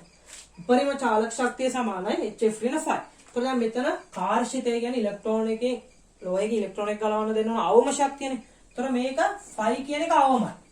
ෆයි කියන එක අඩුයි. කාර්ෂිතය කියන්නේ අඩු ශක්තිය. එතකොට මේක අවම වෙනවා නම් මෙතන චාලක ශක්තිය කියන එක උපරිම වෙනවා. නිකුත් වන එකේ චාලක ශක්තිය උපරිම වෙනවා. අන්න උපරිම දැන් මෙතන 0 2 7 6 මෙතනින් උපරිම චාලක ශක්තියට අදාළ එකට තමයි අපි ඒකේ අගය උපරිම චාලක ශක්තිය යන අවස්ථාවේදී තමයි අපි කාර්ෂිතය ගන්න ඕන. ඒතර තමයි අවම ශක්තියනේ. චාලක ශක්තිය උපරිම වෙනකොට තමයි අවම අගය වෙන්නේ. මෙතන අගයන් කිහිපයක් තියෙනවා. ඒතර මේ අගයන් වලින් මේ චාලක ශක්තිය උපරිම වෙන එකට අදාළව එකෙදි තමයි අවම කාර්ෂිතයක් තියෙන්නේ. අවම අගයක් තියෙන්නේ. අවම ඉලෙක්ට්‍රෝන ගලවන්න අවශ්‍ය අවම ශක්තියක් තියෙන්නේ ඒ උපරිම චාලක ශක්තියට අදාළ ශක්තියේදී. ඒතර මෙතන උපරිම චාලක ශක්තිය මේ ටිකෙන් මේ 7 පිකෝ ජූල් කියන්නේ. ඒතර 7යි. උත්තර පිකෝ ජූල් වලින් ඉන්නේ ඔක්කොම තියෙන එකකින්ද ඒකක එහෙමම තියෙනවා. උත්තර දීලා තියෙන්නේ පිකෝ ජූල් වලින්. ඒතර 7 සමාන HF පතිත ශක්තිය. පතිත ශක්තිය 10යි. 10 ඍණ 5 කාර්ෂිතය මේක තමයි. ලේසිම 5 මෙහෙ ගියා 7 මෙහෙ ගියා 5 සමානයි 3යි පිකෝ ජූල්. ඔන්න උත්තරේ. මෙතන සරල දෙයක් තියෙනවා. අපි තර්ක කරන්න ඕන චාලක ශක්තිය උපරිම වන අවස්ථාවට අදාළ කාර්යශිතය හොයන්න. චාලක ශක්තිය උපරිම වන අවස්ථාවට අදාළ කාර්යශිතය තමයි මේකේ කාර්යශිතය වෙන්නේ. ඉලෙක්ට්‍රෝනයක් ගලවන්න ඕන අවම ශක්තිය හොයාගන්න අන්න ඒ විදිහට තමයි ගන්නවා. අන්න ඒවා තර්ක කරගන්නවා. හරි ඊළඟට අපි 16 වෙනි ගාන කතා කරමු. 16 වෙනි ගාන කියන්නේ දේහලීය සංඛ්‍යාත F බෙදීම දෙකක් වන. දේහලීය සංඛ්‍යාත. දේහලීය සංඛ්‍යාත F බෙදීම දෙකක් වන ලෝහයකට සංඛ්‍යාත F වන ආලෝකය පතිත කළ විට නිකුත් වන ඉලෙක්ට්‍රෝන වල අවම තරංග ආයාමය වනුයි. H ප්ලාන්ක් නේද? M කියන්නේ ඉලෙක්ට්‍රෝන ස්කන්ධය කියලා දීලා තියෙනවා. හරි. එතකොට ඔන්න ලෝහයකට පතනය කරනවලු දේහලීය සංඛ්‍යාත F දෙකක් වන ලෝහයකට. ඒතර මේකේ ලෝහයේ දේහලීය සංඛ්‍යාතය F not දේහලීය සංඛ්‍යාත කියන්නේ F not ඒක දේහලීය සංඛ්‍යාතය දීලා තියෙනවා F බෙදීම 2යි. F බෙදීම 2යි කියලා දීලා තියෙනවා. මම දේහලීය සංඛ්‍යාතය මොකක්ද කියලා හොඳට කියලා දුන්නා ෂෝට් නෝට් එකේදී. ඉතින් මතක නැත්තම් කියන්න තියෙන්නේ ෂෝට් නෝට් එක බලන්න කියලා තමයි. මම ඉතින් ආයි ඔක්කොම ටික මෙතන කියලා දෙන්න බෑනේ. දේහලීය සංඛ්‍යාතය කියන්නේ ඔය ශක්තිය දැන් පතන වෙන ශක්තියෙන් ගැලවෙන්න. පතන වෙන ශක්තියෙන් ෆයි කාර්ෂිතය සඳහා පමණක් වැය වෙනවා. ඉලෙක්ට්‍රෝන ගැලවෙනවා විතරයි නා. ඊට අදාළ සංඛ්‍යාතයට කියනවා දේහලීය සංඛ්‍යාතය කියලා. ඒ කියන්නේ අපි පතනය කරන ශක්තියෙන් ඉලෙක්ට්‍රෝන ගැලවෙනවා විතරයි නා. චාලක ශක්තිය බිඳුවයි නා. ඊට අදාළ සංඛ්‍යාතයට තමයි කියන්නේ දේහලීය සංඛ්‍යාතය කියලා. හරි. එතකොට මේකට පතනය වෙනවලු සංඛ්‍යාත F වේවා. එතකොට HF කියලා ශක්තිය ගන්න පුළුවන්. පතිත ශක්තිය මට HF කියලා ගන්න පුළුවන්. කියන්නේ පතන කරලා නිකුත් වන ඉලෙක්ට්‍රෝන වල අවම තරංග ආයාම. මේ නිකුත් වන ඉලෙක්ට්‍රෝන වල තරංග ආයාම. ඔන්න ලැම්ඩා තමයි අහන්නේ. ඒකෙන් ලැම්ඩා කෙනෙක් අහන්නේ. හරි. අපි බලමු මේ දේහලීය සංඛ්‍යාතය. දේහලීය සංඛ්‍යාතය කියන්නේ මේකට ශක්තිය පතන වුණාට පස්සේ ඉලෙක්ට්‍රෝන ගැලවීමට පමණක් අවශ්‍ය ශක්තිය. ඒතර මේ අපි දන්නවා ඉලෙක්ට්‍රෝන ගැලවීමට පමණක් අවශ්‍ය ශක්තිය කියන්නේ ෆයි කාර්යශිතය කියලා. තමයි. මේක ලියන්න පුළුවන් ෆයි කියන එක අපිට ගන්න පුළුවන් මෙතන දේහලීය සංඛ්‍යාතය දිනන ඒක HF නෝට් වලින් ඉන්නේ ගන්න. ඒතර මෙතන එනවා HF බෙදීම 2යි කියලා. ඔන්න කාර්යශිතය හොයාගත්තා HF බෙදීම 2යි කියලා. ඊළඟට අපි දන්නවා අහන්නේ ඕකේ ඉලෙක්ට්‍රෝන අවම තරංගායම. හරි අපි මෙතන Kmax සමානයි HF ඍණ 5. Kmax කියන්නේ භාගයා M Vmax ගේ වර්ගය සමාන HF. හරි HF ඍණ 5 කාර්යශිතය HF බෙදීම 2යි. එතනින් එනවා HF ගෙන් භාගයක් අඩු කරාම HF බෙදීම 2යි කියලා. මෙතන භාගයා M Vmax ගේ වර්ගය දෙකට දෙක කපලා යනවා. මෙතන දැන් අපෙන් අහන්නේ අවම තරංගායාම. ඔන්න ඔය අවම තරංගායාමය තමයි ඔය නොකිය අහන්නේ ඩී බ්‍රොග්ලි තරංගායාමය ගැන. දැන් ඕකේ අවම තරංග නිකුත් වන ඉලෙක්ට්‍රෝන වල අවම තරංගායාමය ඕනේ. ඒ කියන්නේ ඩී බ්‍රොග්ලි තරංගායාමය තමයි ඔය අහන්නේ. එතකොට ඩී බ්‍රොග්ලි තරංගායාමය අපිට ගන්න පුළුවන් ලැම්ඩා m සමානයි h p වලින්. h p කියන්නේ h m v වලින්. මෙන්න මෙතන m v ගුණිතයක් හදාගත්තා නම් v ගැන v දන්නේ නැහනේ. v දන්නේ නැහැ මූලයක් තියෙනවනේ. හරි. එහෙනම් අපි මෙහෙම කරමු. මේකෙදි v යුක්ත ස්කන්ධය දීලා m කියලා දීලා. එහෙනම් මේ v අයින් කරගත්තා නම් හරි. මෙතන v යුක්ත කරාම දෙකට දෙක කපලා ගියා. v max සමානයි මූල hf බෙදීම m කියලා. දෙකට දෙක කැපුණා m මෙහෙ අරන් ගියා hf බෙදීම m දෙපැත්තම මූලය ගත්තා. ඒතර v max ප්‍රවේගය උට එනවා h බෙදීම m v කියන්නේ ප්‍රවේගය කියන්නේ මූල hf බෙදීම m. මෙතන m කියන එක අපිට ලියන්න පුළුවන් මූල m වරක් මූල m කියලා. මූල m එකකට මූල m එකක් අපල ගියා. ලැම්ඩා m සමානයි h බෙදීම මූල hfm. උත්තරය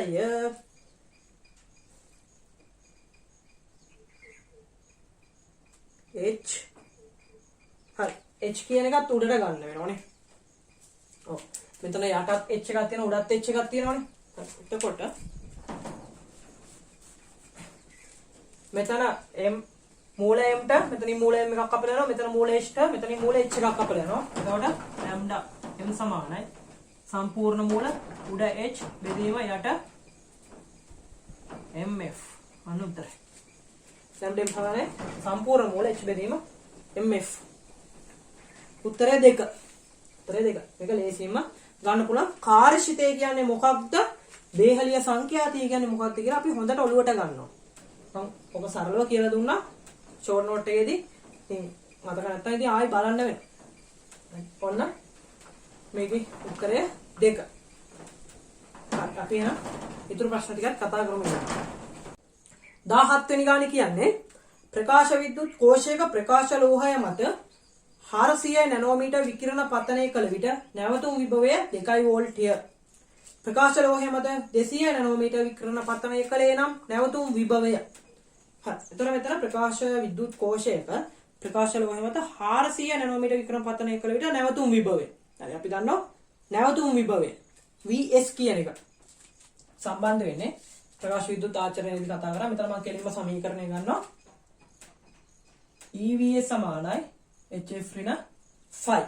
එතකොට මෙතන දීලා තියෙන තරංගායාමය මට මේක හදා ගන්න පුළුවන්. EVS සමානයි HC යට ලැම්ඩා ඍණ 5 කියලා. එතකොට 400 නැනෝමීටර් පතනය කළට නැවතුම් විභවය 2යිලු. මෙතන E වරක් 2 සමානයි HC බෙදීම ලැම්ඩා 400 නැනෝමීටර්. මම 400 නැනෝමීටර් වලින්ම ආදේශ කරගත්තා. 400 ඍණ 5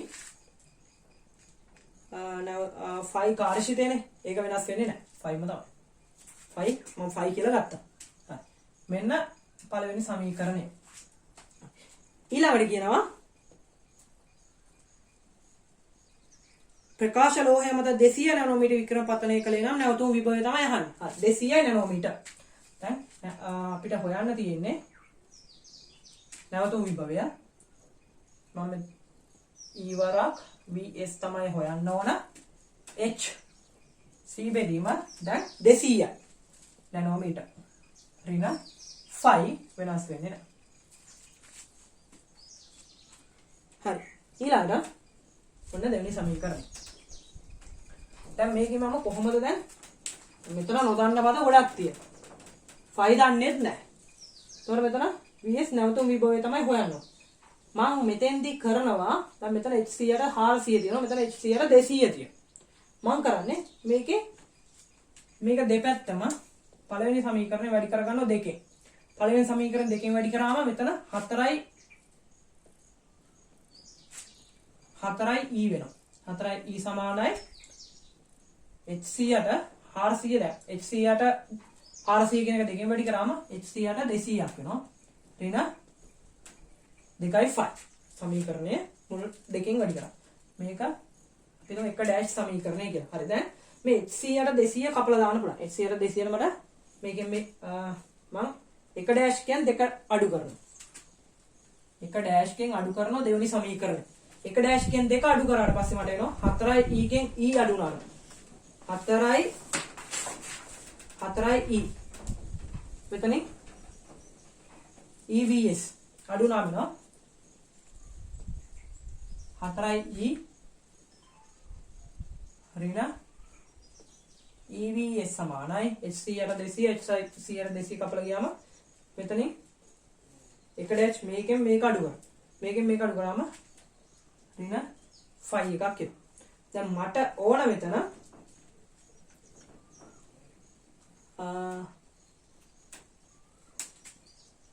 VS හොයන්නනේ. VS හොයද්දි මම ගත්තා මම EVS මෙහෙ දානවා. එතකොට 4i ධන 5 සමානයි EVS. EVS මේ පැත්තට දැම්මා 5 මේ පැත්තට. ඍණ 5 මෙහෙ ධන 5 වෙනවා. EVS මෙතන දිනවා. එතකොට E ගෙන් බෙදනවා දෙපැත්ත. නැත්නම් විභව VS නේ වань. VS තමයි E ගෙන් බෙදුවා පස්සේ VS සමානයි 4i ගෙන් E 4i මේක මෙහෙම 4i ධන 5 බෙදීම E. එතකොට VS සමානයි ඊට E කපලා ගියා 4 ධන 5 බෙදීම E 5 බෙදීම E. දැන් මෙතන මට හරියටම අගයක් හොයාගන්න බෑ. මම උත්තර බැලුවොත් එහෙම උත්තරවල තියෙන්නේ 1 වෝල්ට් 1 වෝල්ට් සහ 2 වෝල්ට් අතර අගයකි 2 වෝල්ට් සහ 4 වෝල්ට් අතර අගයකි 4 වෝල්ට්ය 4 වෝල්ට් වඩා වැඩි. අන්න. දැන් මේ වගේ අගයන් යහන්. ඒතර දැන් මෙතන හරියටම අගයක් හොයන්න බෑ. මේකෙන් අපිට හරියටම අගයක් හිතන්න බෑ. හොයාගන්න බෑනේ. මම දන්නවා 4ට එකතු වෙනවා 5 බෙදීම E. කියන්නේ 4ට මේ තව එකතු වෙනවා. 4ට තව එකතු වෙනවා. ඒ කියන්නේ VS කියන එක VS නැවතුම් විභවය කියන එක 4ට වඩා වැඩි අගයක් එන්න ඕන. නැවතුම් විභවය 4ට වඩා වැඩි අගයක් එන්න ඕන. උත්තරය 4 වෝල්ට් වඩා වැඩි. උත්තරය 5. මෙන්න මේ වගේ එකක් ඉතින් සාමාන්‍යයෙන් අපිට කියන්නේ සාමාන්‍ය සමීකරණයකට ආදේශ කළ උත්තරයක් ගන්න නෙමෙයි තියෙන්නේ. ටිකක් වෙනස්. ඒතර මෙන්න මේ වගේ විභාගයට අහන්න පුළුවන්. ඒක නිසා මෙන්න මේ වගේ ප්‍රශ්න කරන්න පුරුදු වෙන්න. ඒතර දැන් මම මේවා MCQ ටික කරාට පස්සේ මේ MCQ ටික කරාම තනියම කරන්න පුරුදු වෙන්න. දැන් මම මේ MCQ තනියම විවරණය කරන්න පුරුදු වෙන්න. ඊළඟට මේ ටිකත් බලලා ඊළඟ පාස් පේපර් කරන්න ඕන. ඒතර දැන් මේ ටික විතරක් කරලා මදි. ඒතර දැන් අපි විභාගයට ගිහිල්ලා මොන වගේ ප්‍රශ්නද එන්නේ කියලා අපිට අඳුන ගන්න පාස් පේපර්ස් කරන්න. හරි ඉස්සරහට ඊටු ප්‍රශ්න ටිකක් කතා කරමු. හරි ඊළඟට 18 වෙනි ගානේ කියන්නේ තීව්‍රතාව 30 කිලෝ වොට් වර්ග මීටරයට වන ආලෝක කදම්බයක් ශක්තිය මුළුමනින්ම අවශෝෂණය කළ හැකි පෘෂ්ඨයක CI වර්ග මිලිමීටරයට පෘෂ්ඨයක වර්ගඵලයක් මතට පතනය වේ. වර්ගඵලය CI වර්ග මිලිමීටර වෙනවා. මත පතනය වේ. ගම්මිතාවේ P වන ෆෝටෝන් එක ශක්තිය E සමානයි PC මගින් දෙනු ලබයි නම් පෘෂ්ඨය මත ඇතිවන පීඩනය වන්නේ ආලෝකයේ ප්‍රවේගය c දීලා 3/10 කියලා. හරි. මෙතන පෘෂ්ඨය මත ඇතිවන පීඩනයක් ගැන අහන්න. පීඩනය. එතකොට දැන් මේකේ මෙන්න පෘෂ්ඨයක්. ඒක කියන්නේ තීව්‍රතාවය 30 කිලෝ ආලෝක කදම්බයක් ශක්තිය මුළුමනින්ම අවශෝෂණය කළ හැකි පෘෂ්ඨයක වර්ගඵලයක් මතට පතනය වේ. වර්ගඵලය ගමු අපි. මෙන්න වර්ගඵලය A කියන එක CI වර්ග මිලිමීටර. CI වර්ග මිලිමීටර. එතකොට මේ වර්ගඵලය. මේකට පතනය වෙනවලු ආලෝක කදම්බය තීව්‍රතාවය. I තමයි දීලා.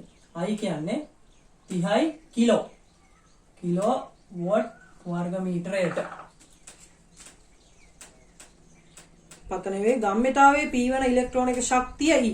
ගම්මිතාවේ P වන ඉලෙක්ට්‍රෝනික ශක්තිය E කියන එක ගන්න පුළුවන්ලු. E සමානයි PC.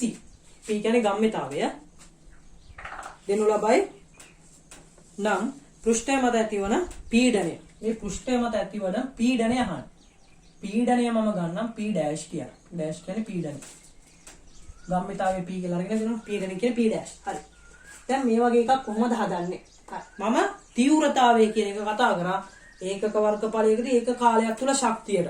ඒකක වර්ගඵලයක ඒක කාලයක් තුල ශක්තිය තමයි තීව්‍රතාවය. I කියන්නේ I සමානයි E බෙදීම AT. මේ සමීකරණයේ එන විදිය මේකේ අර්ථ දැක්වීම මම ෂෝට් නෝට් එකේදී කතා කරලා තියෙනවා. මතක නැත්නම් ඉතින් ඒක බලන්න වෙනවා. හරි. එතකොට I සමානයි E බෙදීම AT. I කියන එක 30යි. වරා කිලෝ නිසා 10 3යි සමානයි E ශක්තිය තමයි මම ශක්තිය දන්නේ. A වර්ගඵලය 100යි. වරා වර්ග මිලිමීටර 10 ඍණ 6 මීටර. T කියන කාලය මම T කියලාම ගන්න. T කියලාම ගත්තා. එතකොට මෙතනින් මට එනවා 10 4යි. එතන 10 4යි කපලා ගියාම 10 ඍණ 4යි කපලා ගියාම 3යි. 3 සමානයි E බෙදීම T කියලා එනවා. 3 සමානයි E බෙදීම T. ඔන්න හරි. තව එකක් කියලා තියෙනවා ඕකේ. තව එකක් කියලා තියෙනවා මේකේ ශක්තිය E කියන එක. E කියන ශක්තිය ගන්නලු PC කියලා. PC E කියන ශක්තිය ගන්නලු PC කියලා. මේ E වෙනකොට අපිට ගන්න පුළුවන් PC කියලා. ගම්මිතාවය වැඩි කිරීම ආලෝකයේ ප්‍රවේගය PC. එතකොට මෙන්න මේ PC බෙදීම T. මෙන්න මේකෙන් අපි කොහොම හරි දැන් පීඩනය හොයාගන්න. මම දන්නවා පීඩනය. පීඩනය කියන්නේ පීඩනය කියන එක මට ගන්න පුළුවන්. P dash පීඩනය ගන්න පුළුවන් බලය බෙදීම වර්ගඵලය. පීඩනය කියන එක බලය බෙදීම වර්ගඵලයෙන් ගන්න පුළුවන්. එතකොට දැන් පීඩනය මෙතන මේ ගම්මිතාවය. අන්න පීඩනයයි ගම්මිතාවයයි වර්ගඵලයයි බලයයි සම්බන්ධ කරන් බලයයි ගම්මිතාවය අතර සම්බන්ධයක් තියෙනවා. අපි දන්නවා නිව්ටන්ගේ දෙවන නියමයෙන් කියනවා ගම්මිතාවය. ගම්මිතාව වෙනස් වීමේ ශීඝ්‍රතාවය බලයට සමානයි කියලා. නිව්ටන්ගේ දෙවන නියමයෙන් කියනවා යාන්ත්‍රික විද්‍යාව ඉගෙන ගන්නවා බලය. බලය කියන එක අපිට ගම්මිතාව වෙනස් වීමේ ශීඝ්‍රතාවයෙන් ගන්න පුළුවන් කියලා. ඩෙල්ටා P යට T වලින්. ගම්මිතාව වෙනස් වීමේ ශීඝ්‍රතාවය. එතකොට දැන් මම මෙතන ගම්මිතාවය හරි ආරම්භක ගම්මිතාවයේ බිඳුවයි අවසාන ගම්මිතාවයේ P. ඒ විදිහටනේ ගන්න. එතකොට මෙතන බලය කියන එක මට ලියන්න පුළුවන්. ඩෙල්ටා P P ඍණ බිඳුව බෙදීම T. ඔන්න ගම්මිතාව වෙනස බෙදීම කාලය. එතකොට මට බලය වෙනුවට ආදේශ කරන්න පුළුවන් P බෙදීම T කියලා. බලය කියන්නේ P බෙදීම AT කියලා එනවා. P බෙදීම AT කියනවා. එතකොට P බෙදීම AT. A කියන්නේ වර්ගඵලය. P බෙදීම T. P බෙදීම T. මම මෙතනින් P බෙදීම T උක්ත කරාම P dash වර්ගඵලය A සමානයි P බෙදීම T. මෙන්න මේක මම පළවෙනි සමීකරණය කියලා ගත්තොත් මේ P බෙදීම T. මෙන්න මේකට ආදේශ කරන්න පුළුවන් මට P බෙදීම T ට ආදේශ කරන්න පුළුවන් P dash A. පීඩනය සම්බන්ධ කරගන්න පුළුවන් මෙතන. එතකොට පළවෙනි සමීකරණේ 3 සමානයි P බෙදීම T. P බෙදීම T කියන්නේ P dash A වර්ගඵලය වරක් C ආලෝකයේ ප්‍රවේගය. දැන් පීඩනය කියන එක හොයන්න පුළුවන්. 3 සමානයි P dash පීඩනය වැඩි කිරීම වර්ගඵලය C වරක් 10 ඍණ 6 වැඩි කිරීම C 3 වරක් 10 8යි කියලා දීලා තියෙනවා. 3 වරක් 10 8යි කියලා දීලා තියෙනවා. එතන මෙතනින් එනවා 3ට 3 කපලා ගියා P dash සමානයි මේ 3ට මේ 3 කපලා යනවා 10 4යි. 10 ඍණ 4ක් වෙනවා මේ 10 8ට කපලා යනවා 10 4යි. 10 ඍණ 4යි පීඩනය නිව්ටන් වර්ග මීටරයට 10 ඍණ 4යි පීඩනය නිව්ටන් වර්ග මීටරයට නැත්නම් පැස්කල්. පැස්කල්. උත්තරය 10 ඍණ 4යි පැස්කල්. උත්තරය 1. හරි. මෙතෙන්දී පදාර්ථ හා විකිරණ මෙන්න I සමානයි E බෙදීම AT. ඒ වගේම යාන්ත්‍ර විද්‍යාව පීඩනය බල බෙදීම වර්ගඵලය. යාන්ත්‍ර විද්‍යාව මෙතන පීඩනය සම්බන්ධ වෙනවා. මෙතන නිව්ටන්ගේ දෙවන නියමය.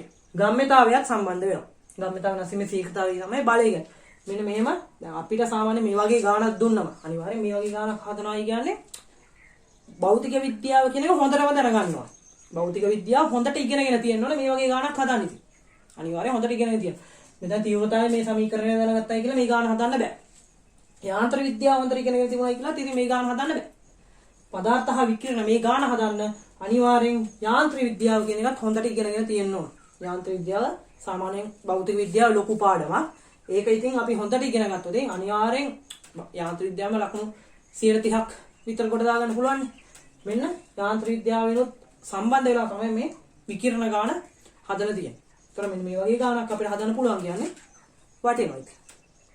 ඊළඟට මම කියෝනේ මුලදීම කිව්වා පොඩි ගානේ ඉඳන් ලොකු ගානට යනකම් කතා කරනවා කියලා. මෙන්න මේ වගේ ගණන් ඉතින් හදන්න පුළුවන් වෙන්න ඕන. මේ වගේ ගණන් හදන්න පුළුවන් කියන්නේ ඉතින් හොඳටම හොඳයි. හරි ඊළඟට 19 වෙනි ගානේ කියන්නේ නිශ්චල ඉලෙක්ට්‍රෝනයක් වී විභවාන්තරයක් යටතේ ත්වරණයේදී ටන්ස්ටන් ඉලක්කයට වැටීම නිසා තාපය ලෙස 90ක් හානි විය. තාපය ලෙස 90ක් හානි වෙනවලු. මෙම ක්‍රියාවලියේදී පිටවන ප්‍රෝටෝනයේ සංඛ්‍යාතය වන ඉලෙක්ට්‍රෝනයේ ආරෝපණය E කියලා දීලා ප්ලාන්ක් නියතිය H කියලා දිනවා. හරි. නිශ්චල ඉලෙක්ට්‍රෝනයක් වී විභවාන්තරයක් යටතේ. නිශ්චල ඉලෙක්ට්‍රෝනයක් වී විභවාන්තරයක් යටතේ ගමන් කරලා ත්වරණයේදී ටන්ස්ටන් ඉලක්කයකට වැටීම නිසා තාපය ලෙස 90ක් හානි වෙනවා. එතකොට මෙතන තාපය ලෙස 90ක් හානි වෙනවා නම් මම මෙතන ප්‍රවේගය v කියලා හිතුවා. තාපය ලෙස 90ක් හානි වෙනවා නම් ප්‍රයෝජනවත් ශක්තිය වෙලා තියෙන්නේ 10%. එතකොට ප්‍රයෝජනවත් ශක්තිය 10%. ප්‍රයෝජනවත් ශක්තිය 10% විභවාන්තරය නිසා. හරි ඊළඟට කියන්නේ මෙම ක්‍රියාවලියේදී පිටවන ප්‍රෝටෝනේ සංඛ්‍යාතය හොයන්න කියලා කියන්නේ. හරි සංඛ්‍යාතය හොයන්නලු. මෙතන බලමු අපි ශක්තිය. මෙතන ශක්තියක් ගැන කතා කරනවා. ඒතර ප්‍රයෝජනවත් ශක්තියක් තියෙනවා. ප්‍රයෝජනවත් ශක්තිය කියන එක මට ගන්න පුළුවන්. ශක්තිය E කියන එක මට ගන්න පුළුවන්. ශක්තිය කියන එක මම ගන්නෙ මේ වගේ එකක. ඉතින් විභවාන්තරයක් යටතේ චලනය කරනවා නම් මේක නැවතුම් විභවයක්. විභවයක් නේ තියෙන්නේ. ඒතර විභවය නිසා අයත් වෙච්ච ශක්තිය. විභවය මගින් කරපු කාර්ය. චාලක ශක්තිය වැඩිවීම සමානයි විභව ශක්තිය මගින් කළ කාර්යය. ඒ කාර්ය සමාන වෙනවා QE වලට. QV වලට. ශක්තිය විභවාන්තරයක් නිසා කළ කාර්ය සමාන වෙනවා W සමානයි QV නේ. W සමානයි QV සමීකරණ. මේක මම විද්‍යුත් ශේෂ්ත්‍රවලදී කියලා දෙනවා. විද්‍යුත් ඉතින් ඒක මතක නැත්නම් ඉතින් විද්‍යුත් ශේෂ්ත්‍රකේ ෂෝට් නෝට් එක බලන්න වෙනවා. එතකොට W සමානයි QV Q ආරෝපණය E වරා විභවාන්තරය V. අන්න ඒ ශක්තියෙන් 10%යි මේ මුළු ශක්තියෙන් ඒකෙන් 10%යි ප්‍රයෝජනවත් වෙලා තියෙන්නේ. ඔය ඉලෙක්ට්‍රෝනයට වැය වෙලා තියෙන්නේ 10%යි. ඊළඟට කියන්නේ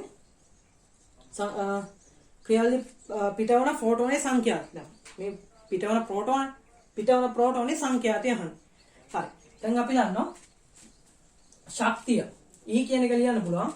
මේ E කියන එක E සමාන HF වලින් මට E කියන එක ලියන්න පුළුවන්. E සමාන HF සංඛ්‍යාතයනේ හරි. E සමාන HF සමානයි බිඳුවක් අපල ගියාම EV බෙදීම 10යි. එතකොට සංඛ්‍යාතය F සමානයි EV බෙදීම 10යි H. EV බෙදීම 10යි H. EV බෙදීම 10යි H. උත්තරය 2. හරි. මේ වගේ එකක් අපිට සරලව ගන්න පුළුවන්. හැබැයි අපි හොඳට ඉගෙනගෙන තියෙන්න ඕන.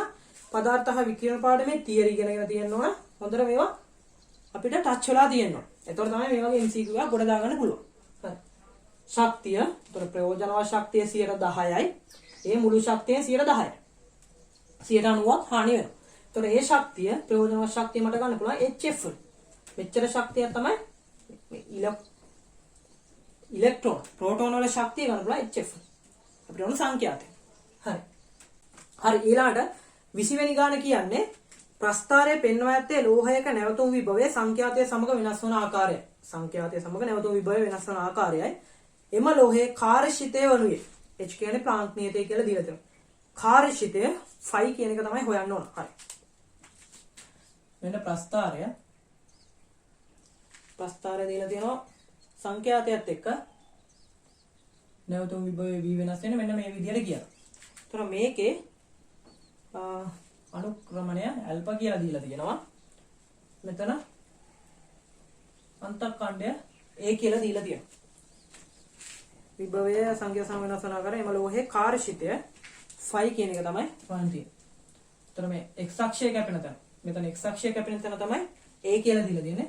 අපි දන්නවා මේ ප්‍රස්ථාරය අපි තියරි ෂෝට් නෝට් එකේදී කතා කරා මේ ප්‍රස්ථාරය කොහොමද එන්නේ කියලා. يعني EVS සමානයි HF ඍණ 5 වල මෙතන VS උක්ත කරවතින් H යට E F ඍණ 5ට e මේ y සමාන mx ඍණ y සමාන mx ඍණ c ආකාරයේ ප්‍රස්ථාරයන් එන්නේ. එතකොට ඍණ අන්තක්ඛණ්ඩයක් එන්නේ. මෙතන ඍණ අන්තක්ඛණ්ඩයක් තියෙනවා. මේ අන්තක්ඛණ්ඩය ඍණ 5 බෙදීම ඊට සමානයි. එතකොට අන්තක්ඛණ්ඩයේ විශාලත්වය 5 බෙදීම e. අහන්නේ ඔය කාර්යශිතේ 5 කියන එක. මෙන්න මේ දීපු දත්ත ටික ඇතුලෙන් කාර්යශිතේ 5 කියන එක හොයා ගන්නවා. හරි. මෙතන අපි අන්තක්ඛණ්ඩයේ අනුක්‍රමණය ඇල්ෆා ඕනේ දීලා තියෙන ඇල්ෆා කියන මෙන්න අනුක්‍රමණය කියන්නේ මේක y සමානයි mx ඍණ c ආකාරී ප්‍රස්ථාරයන්. ඒතර මෙන්න අනුක්‍රමණය h යට e. ඒතර අන්තක්ඛණ්ඩය 5 බෙදීම e. මේ අන්තක්ඛණ්ඩයේ විශාලත්වය. ඒතර මට මේකේ tan ඇල්ෆා කියන එක ලියන්න පුළුවන්. tan ඇල්ෆා කියන්නේ අනුක්‍රමණය. මේකේ අනුක්‍රම ඇල්ෆා කියලානේ දී අනුක්‍රමණය h යට e. අනුක්‍රමණය h යට e සමාන කරන්න පුළුවන්. අනුක්‍රමණය h යට e අනුක්‍රමණය සමාන කරන්න පුළුවන්. tan ඇල්ෆා සමාන කරන්න පුළුවන්. සම්මුඛය බෙදීම බද්ධය. සම්මුඛය 5 බෙදීම e. 5 බෙදීම e බෙදීම බද්ධය simple a. simple a කියලා දීලා දෙන්න. ඒතර මෙතනින් ඕන කාර්යශිතේ 5 කියන එක. මෙතන ඊට e කැපෙනවා 5 යුක්ත කරාම a මෙහෙ ගියාම ah කියලා. 5 යුක්ත කරාම ah කියලා එනවා. මෙන්න කාර්යශිතයේ අගය උත්තරය 5 සමාන ah. ඒතර උත්තරේ 5. 5 දෙනවා h කියලා. අන්න ලේසියෙන්ම ගන්න. මේකේ අනුක්‍රමණය අන්තක්ඛණ්ඩය මොකක්ද කියන එක අපි හඳුනාගත්තා නම් හරි. එතකොට අනුක්‍රමණය කියන්නේ h යට e වලට tan alpha කියන අනුක්‍රමණය කියන්නේ h යට e වලට ඒක ලියන්න පුළුවන් සම්මුඛය බෙදීම බද්ධය. ත්‍රිකෝණමිතිය සම්මුඛය බෙදීම බද්ධය. සම්මුඛය මේක ත්‍රිකෝණමිතිය අපි පොඩි කාලේ ඔලෙවල් කාලේ ඉගෙන ගන්න ත්‍රිකෝණමිතියෙන් ගන්න පුළුවන්. සම්මුඛය 5 බෙදීම e බද්ධය a. 5 බෙදීම e බෙදීම tan alpha කියන්නේ සම්මුඛය බෙදීම බද්ධය. ඔන්න උත්තරේ. මේ වගේ විදිහින් ලේසියෙන් අපිට ගන්න පුළුවන්. මෙතෙන් හොඳට අපි මේක දැනගෙන තියෙනවා. පදාර්ථ හා විකිරණ පාඩම හොඳට ඉගෙනගෙන තියෙනවා. එතකොට මේ වගේ ලේසියෙන් ඉතින් MCQ විවරණය කරන්න පුළුවන්. හරි. 21 වෙනි ගානේ කියන්නේ ඒක පරමාණුක විකිරණශීලී ද්‍රව්‍යයක T1 කාලයේදී සක්‍රියතාවය x වේ. කාලය T2 හිදී සක්‍රියතාවය y වේ. T1 වලදී x කියලා තියෙනවා. T1 වලදී x. T2 වලදී y කියලා තියෙනවා. ඊළඟට මෙම විකිරණශීලී ද්‍රව්‍යයේ අර්ධායු කාලය t නම් T1 ඍණ T2 කාලය තුල ෂය වූ විකිරණශීලී පරමාණු සංඛ්‍යාව. ඒතර ෂය වූ විකිරණශීලී පරමාණු අපි හිතමු T1 කාලයේදී පරමාණු සංඛ්‍යාව කැපිටල් N1. T2 කාලයේදී විකිරණශීලී පරමාණු සංඛ්‍යාව කැපිටල් N2 කියලා. එතකොට මට මේක x කියන එක ලියන්න පුළුවන්. x සමානයි lambda n1 y සමානයි lambda n2 කියලා ගන්න පුළුවන්. විශාලත්වය. එතකොට විශාලත්වය තමයි ලිව්වේ lambda n1 lambda n2 කියලා. එතකොට අහන්නේ T1 ඍණ T2 කාලෙදී.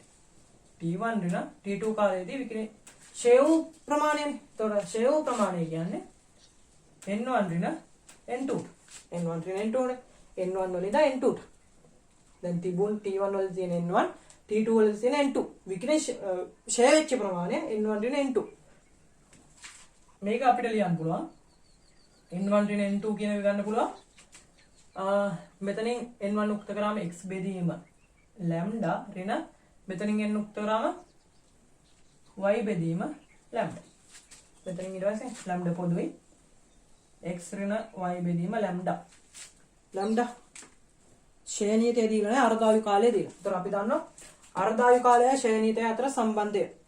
හරි අර්ධායු කාලයයි ශ්‍රේණියතයි අතර සම්බන්ධය තමයි lambda සමානයි 0.7 බෙදීම t half. lambda සමානයි 0.7 බෙදීම t half. ඒක මෙතෙන්ට ආදේශ කරන්න සමානයි x ඍණ lambda බෙදීම x ඍණ y. x ඍණ y බෙදීම lambda කියන්නේ 0.7 බෙදීම t half. t half t අර්ධායු කාලේ t කියලා නිකන්. එතකොට t වතාව x ඍණ y බෙදීම 0.7. 0.7 කියලා නෙමෙයි තියෙන්නේ. 7 තියෙන්නේ. හරි අපි මෙතන 7 කියන එක ලියන්න පුළුවන්. 7 කියන්නේ 7 බෙදීම 10යි. 0.7 කියන එක ලියන්න පුළුවන්. 7 බෙදීම 10යි කියලා 10 උඩට. උත්තර එනවා 10යි t x ඍණ y බෙදීම 7යි කියලා. 10යි t 10 වතාවක් x ඍණ y t බෙදීම 7. ඒතර උත්තර එනවා 4. 10 වතාවක් x ඍණ y වතාවක් t බෙදීම 7 කියලා උත්තරය 4 උත්තරේ. හරි.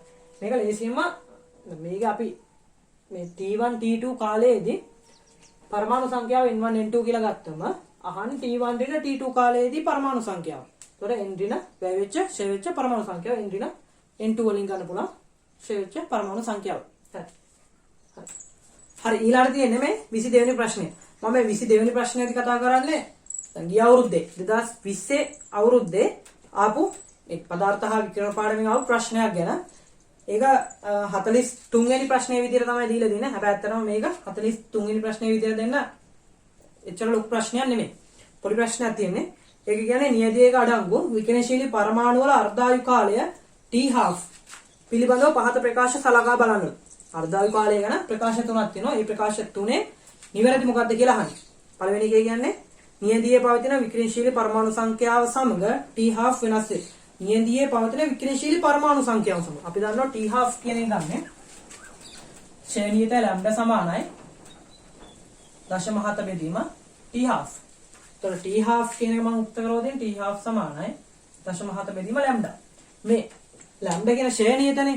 ශ්‍රේණියට කියන්නේ පරමාණු මූලද්‍රව්‍ය. පරමාණු නියැදියක ඒක මූලද්‍රව්‍ය සම්බන්ධයෙන් නියත යන්නේ. අන්න ඒක මත තමයි T12 කියන එක රඳාපවතින්නේ. ශ්‍රේණියතේ මත විතරයි අර්ධායු කාලය රඳාපවතින්නේ. දන්නවා අර්ධායු කාලය කියන්නේ ආරම්භක නෂ්ටි සංඛ්‍යාව අර්ධයක් වීමට ගතවන කාලය. ආරම්භක නෂ්ටි සංඛ්‍යාව අර්ධයක් වීම. අපි n0 කියලා ගත්තා. n0 බෙදීම 2ක්. මෙන්න ගතවන කාලයට තමයි කියන්නේ අර්ධායු කාලය කියන්නේ. එතකොට n0 වලින් n0 බෙදීම 2ක්. ගතවන කාලය T12. එතකොට මේක රඳාපවතින. T12 කියන එක රඳාපවතින්නේ මේ ලැම්ඩා ෂය නියතය මත විතරයි. එතකොට නියදියේ පවතින විකිරණශීලී පරමාණු සංඛ්‍යාව T12 සමග වෙනස් වේ. එහෙනම් ඒක වැරදි. ඒ කියන එක වැරදි. B වල කියන්නේ පිළියෙල කරගත් නියදියේ දින වකවානු සමග T12 වෙනස් වේ. නෑ දින වකවානු සමග T12 වෙනස් වෙන්නේ නැහැ. ෂය නියතය මත විතරයි. ඊළඟට කියන්නේ විකිරණශීලී පරමාණු ආයනීකృత වුවත් T12 වෙනස් නොවේ. ආයනීකృత වුණත් නැතත් T12 කියන එක වෙනස් වෙන්නේ නැහැ. හරි උත්තරේ තොර C පමණක් සත්‍ය වේ. උත්තරේ 3. හරි ඒක 2020 ප්‍රශ්නේ ආපු ප්‍රශ්නය ඒක 43 වෙනි ප්‍රශ්නයට දීලා තියෙනවා. ගොඩක් අය අවසාන ප්‍රශ්න 10 අතාරිනවනේ.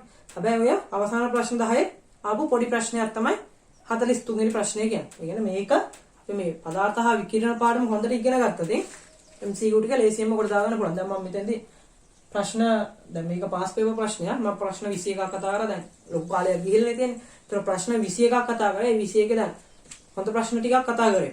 මේ ප්‍රශ්න ටික හොඳට අපි අධ්‍යයනය කරලා ඊළඟ මේ ප්‍රශ්න ටික විතර නෙවෙයි මේ ටික කරලා පාස් පේපර්ස් ටික කරන්න ඕන.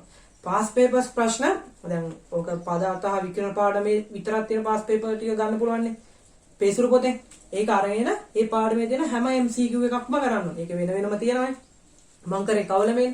ඒතර ඒ ටික වෙන වෙනම අරගෙන කරන්න. කරලා ඉවර වෙලා රචනා ප්‍රශ්නය ගොඩක් අය රචනා ප්‍රශ්න නම් අතාරිනවා. පදාර්ථ හා විකිරණ පාඩමේ රචනා ප්‍රශ්න අතාරිනවා. හැබැයි ඒ ප්‍රශ්නේ වුණත් අපිට ලේසියෙන්ම ගොඩ දාගන්න පුළුවන්. හරි. එහෙනම් මේ අදට මම ප්‍රශ්න 21ක් කතා කරා. දැන් ලොකු කාලයක් ගියපු හින්දා අදට ප්‍රශ්න ගන්න උත්තරය කතා කරන්නේ. ඊළඟ කියනවා දැන් මගේ මම ෂෝට් නෝට් පාඩම් දැන් 5ක් කරලා තියෙනවා. ගුරුත්ව ශේෂ්ත්‍ර කරා, විද්‍යුත් ශේෂ්ත්‍ර කරා, චුම්බක ශේෂ්ත්‍ර කරා. ඊළඟ පදාර්ථයේ යාන්ත්‍රික ගුණ කතා කරා. පදාර්ථ හා විකිරණ පාඩම්. පාඩම් 5ක ෂෝට් නෝට් එකයි මෙමරි මැප් එකයි හදලා දාලා තියෙනවා. වීඩියෝ 5ක් තියෙනවා. ඒතකොට දැන් ඒ වීඩියෝ 5 බැලුවා සාමාන්‍යයෙන් ළමයට 100කට විතර යන්න පුළුවන් දැනුම තියෙනවා. කියන්නේ ෂෝට් නෝට් එකනේ ෂෝට් නෝට් එක මෙමරි මැප් එකයි තියෙන්නේ. ඒක බැලුවා නැත්නම් ඉස්සරලාම මගේ වීඩියෝ ටික බලලා මම MCQ කතා කරලා තිනවා දැන් පදාර්ථ හා විකිරණ පාඩමේ කතා කරා MCQ 21යි කතා කරේ.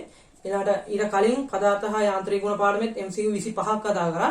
ඒ හැම එකක්ම බලන්න. එතකොට අපි ලේසියෙන්ම කොහොමද තර්කානුකූල MCQ විවරණය කරන්නේ කොහොමද කියලා මේකදී මම හැම එකක්ම තර්ක කරන විදියට කියලා දෙනවා. හරි ඊළඟට කියනවා මගේ ෆිසික්ස් මාස්ටර් YouTube channel එක තාම subscribe කරේ නැත්නම් පහළ තියෙන රතු පාට subscribe button එක click කරලා ඒකම bell icon එක click කරලා තියාගන්න. එතකොට මම අලුත් වීඩියෝ එකක් දාපු ගමන්ම ඒකේ notification එක බලා ගන්න පුළුවන්. හරි ඊළඟට වීඩියෝ බලලා හොඳ නම් like කරන්න, comment කරන්න, යාළුවන්ට බලන්න share කරන්න. ඊළඟට දැන් ඉස්සරහට තව මොන වගේ පාඩම් වලද මොන වගේ MCQද කරන්න ඕන මොන වගේ දේවල්ද කරන්න ඕන කියලා කමෙන්ට් කරන්න පුළුවන්. හරි එහෙනම් අලුත් වීඩියෝ එකක් සමගින් නැවත හමු වන බලාපොරොත්තු වෙන ඔබට සුබ දවසක් කියලා ප්‍රාර්ථනා කරනවා.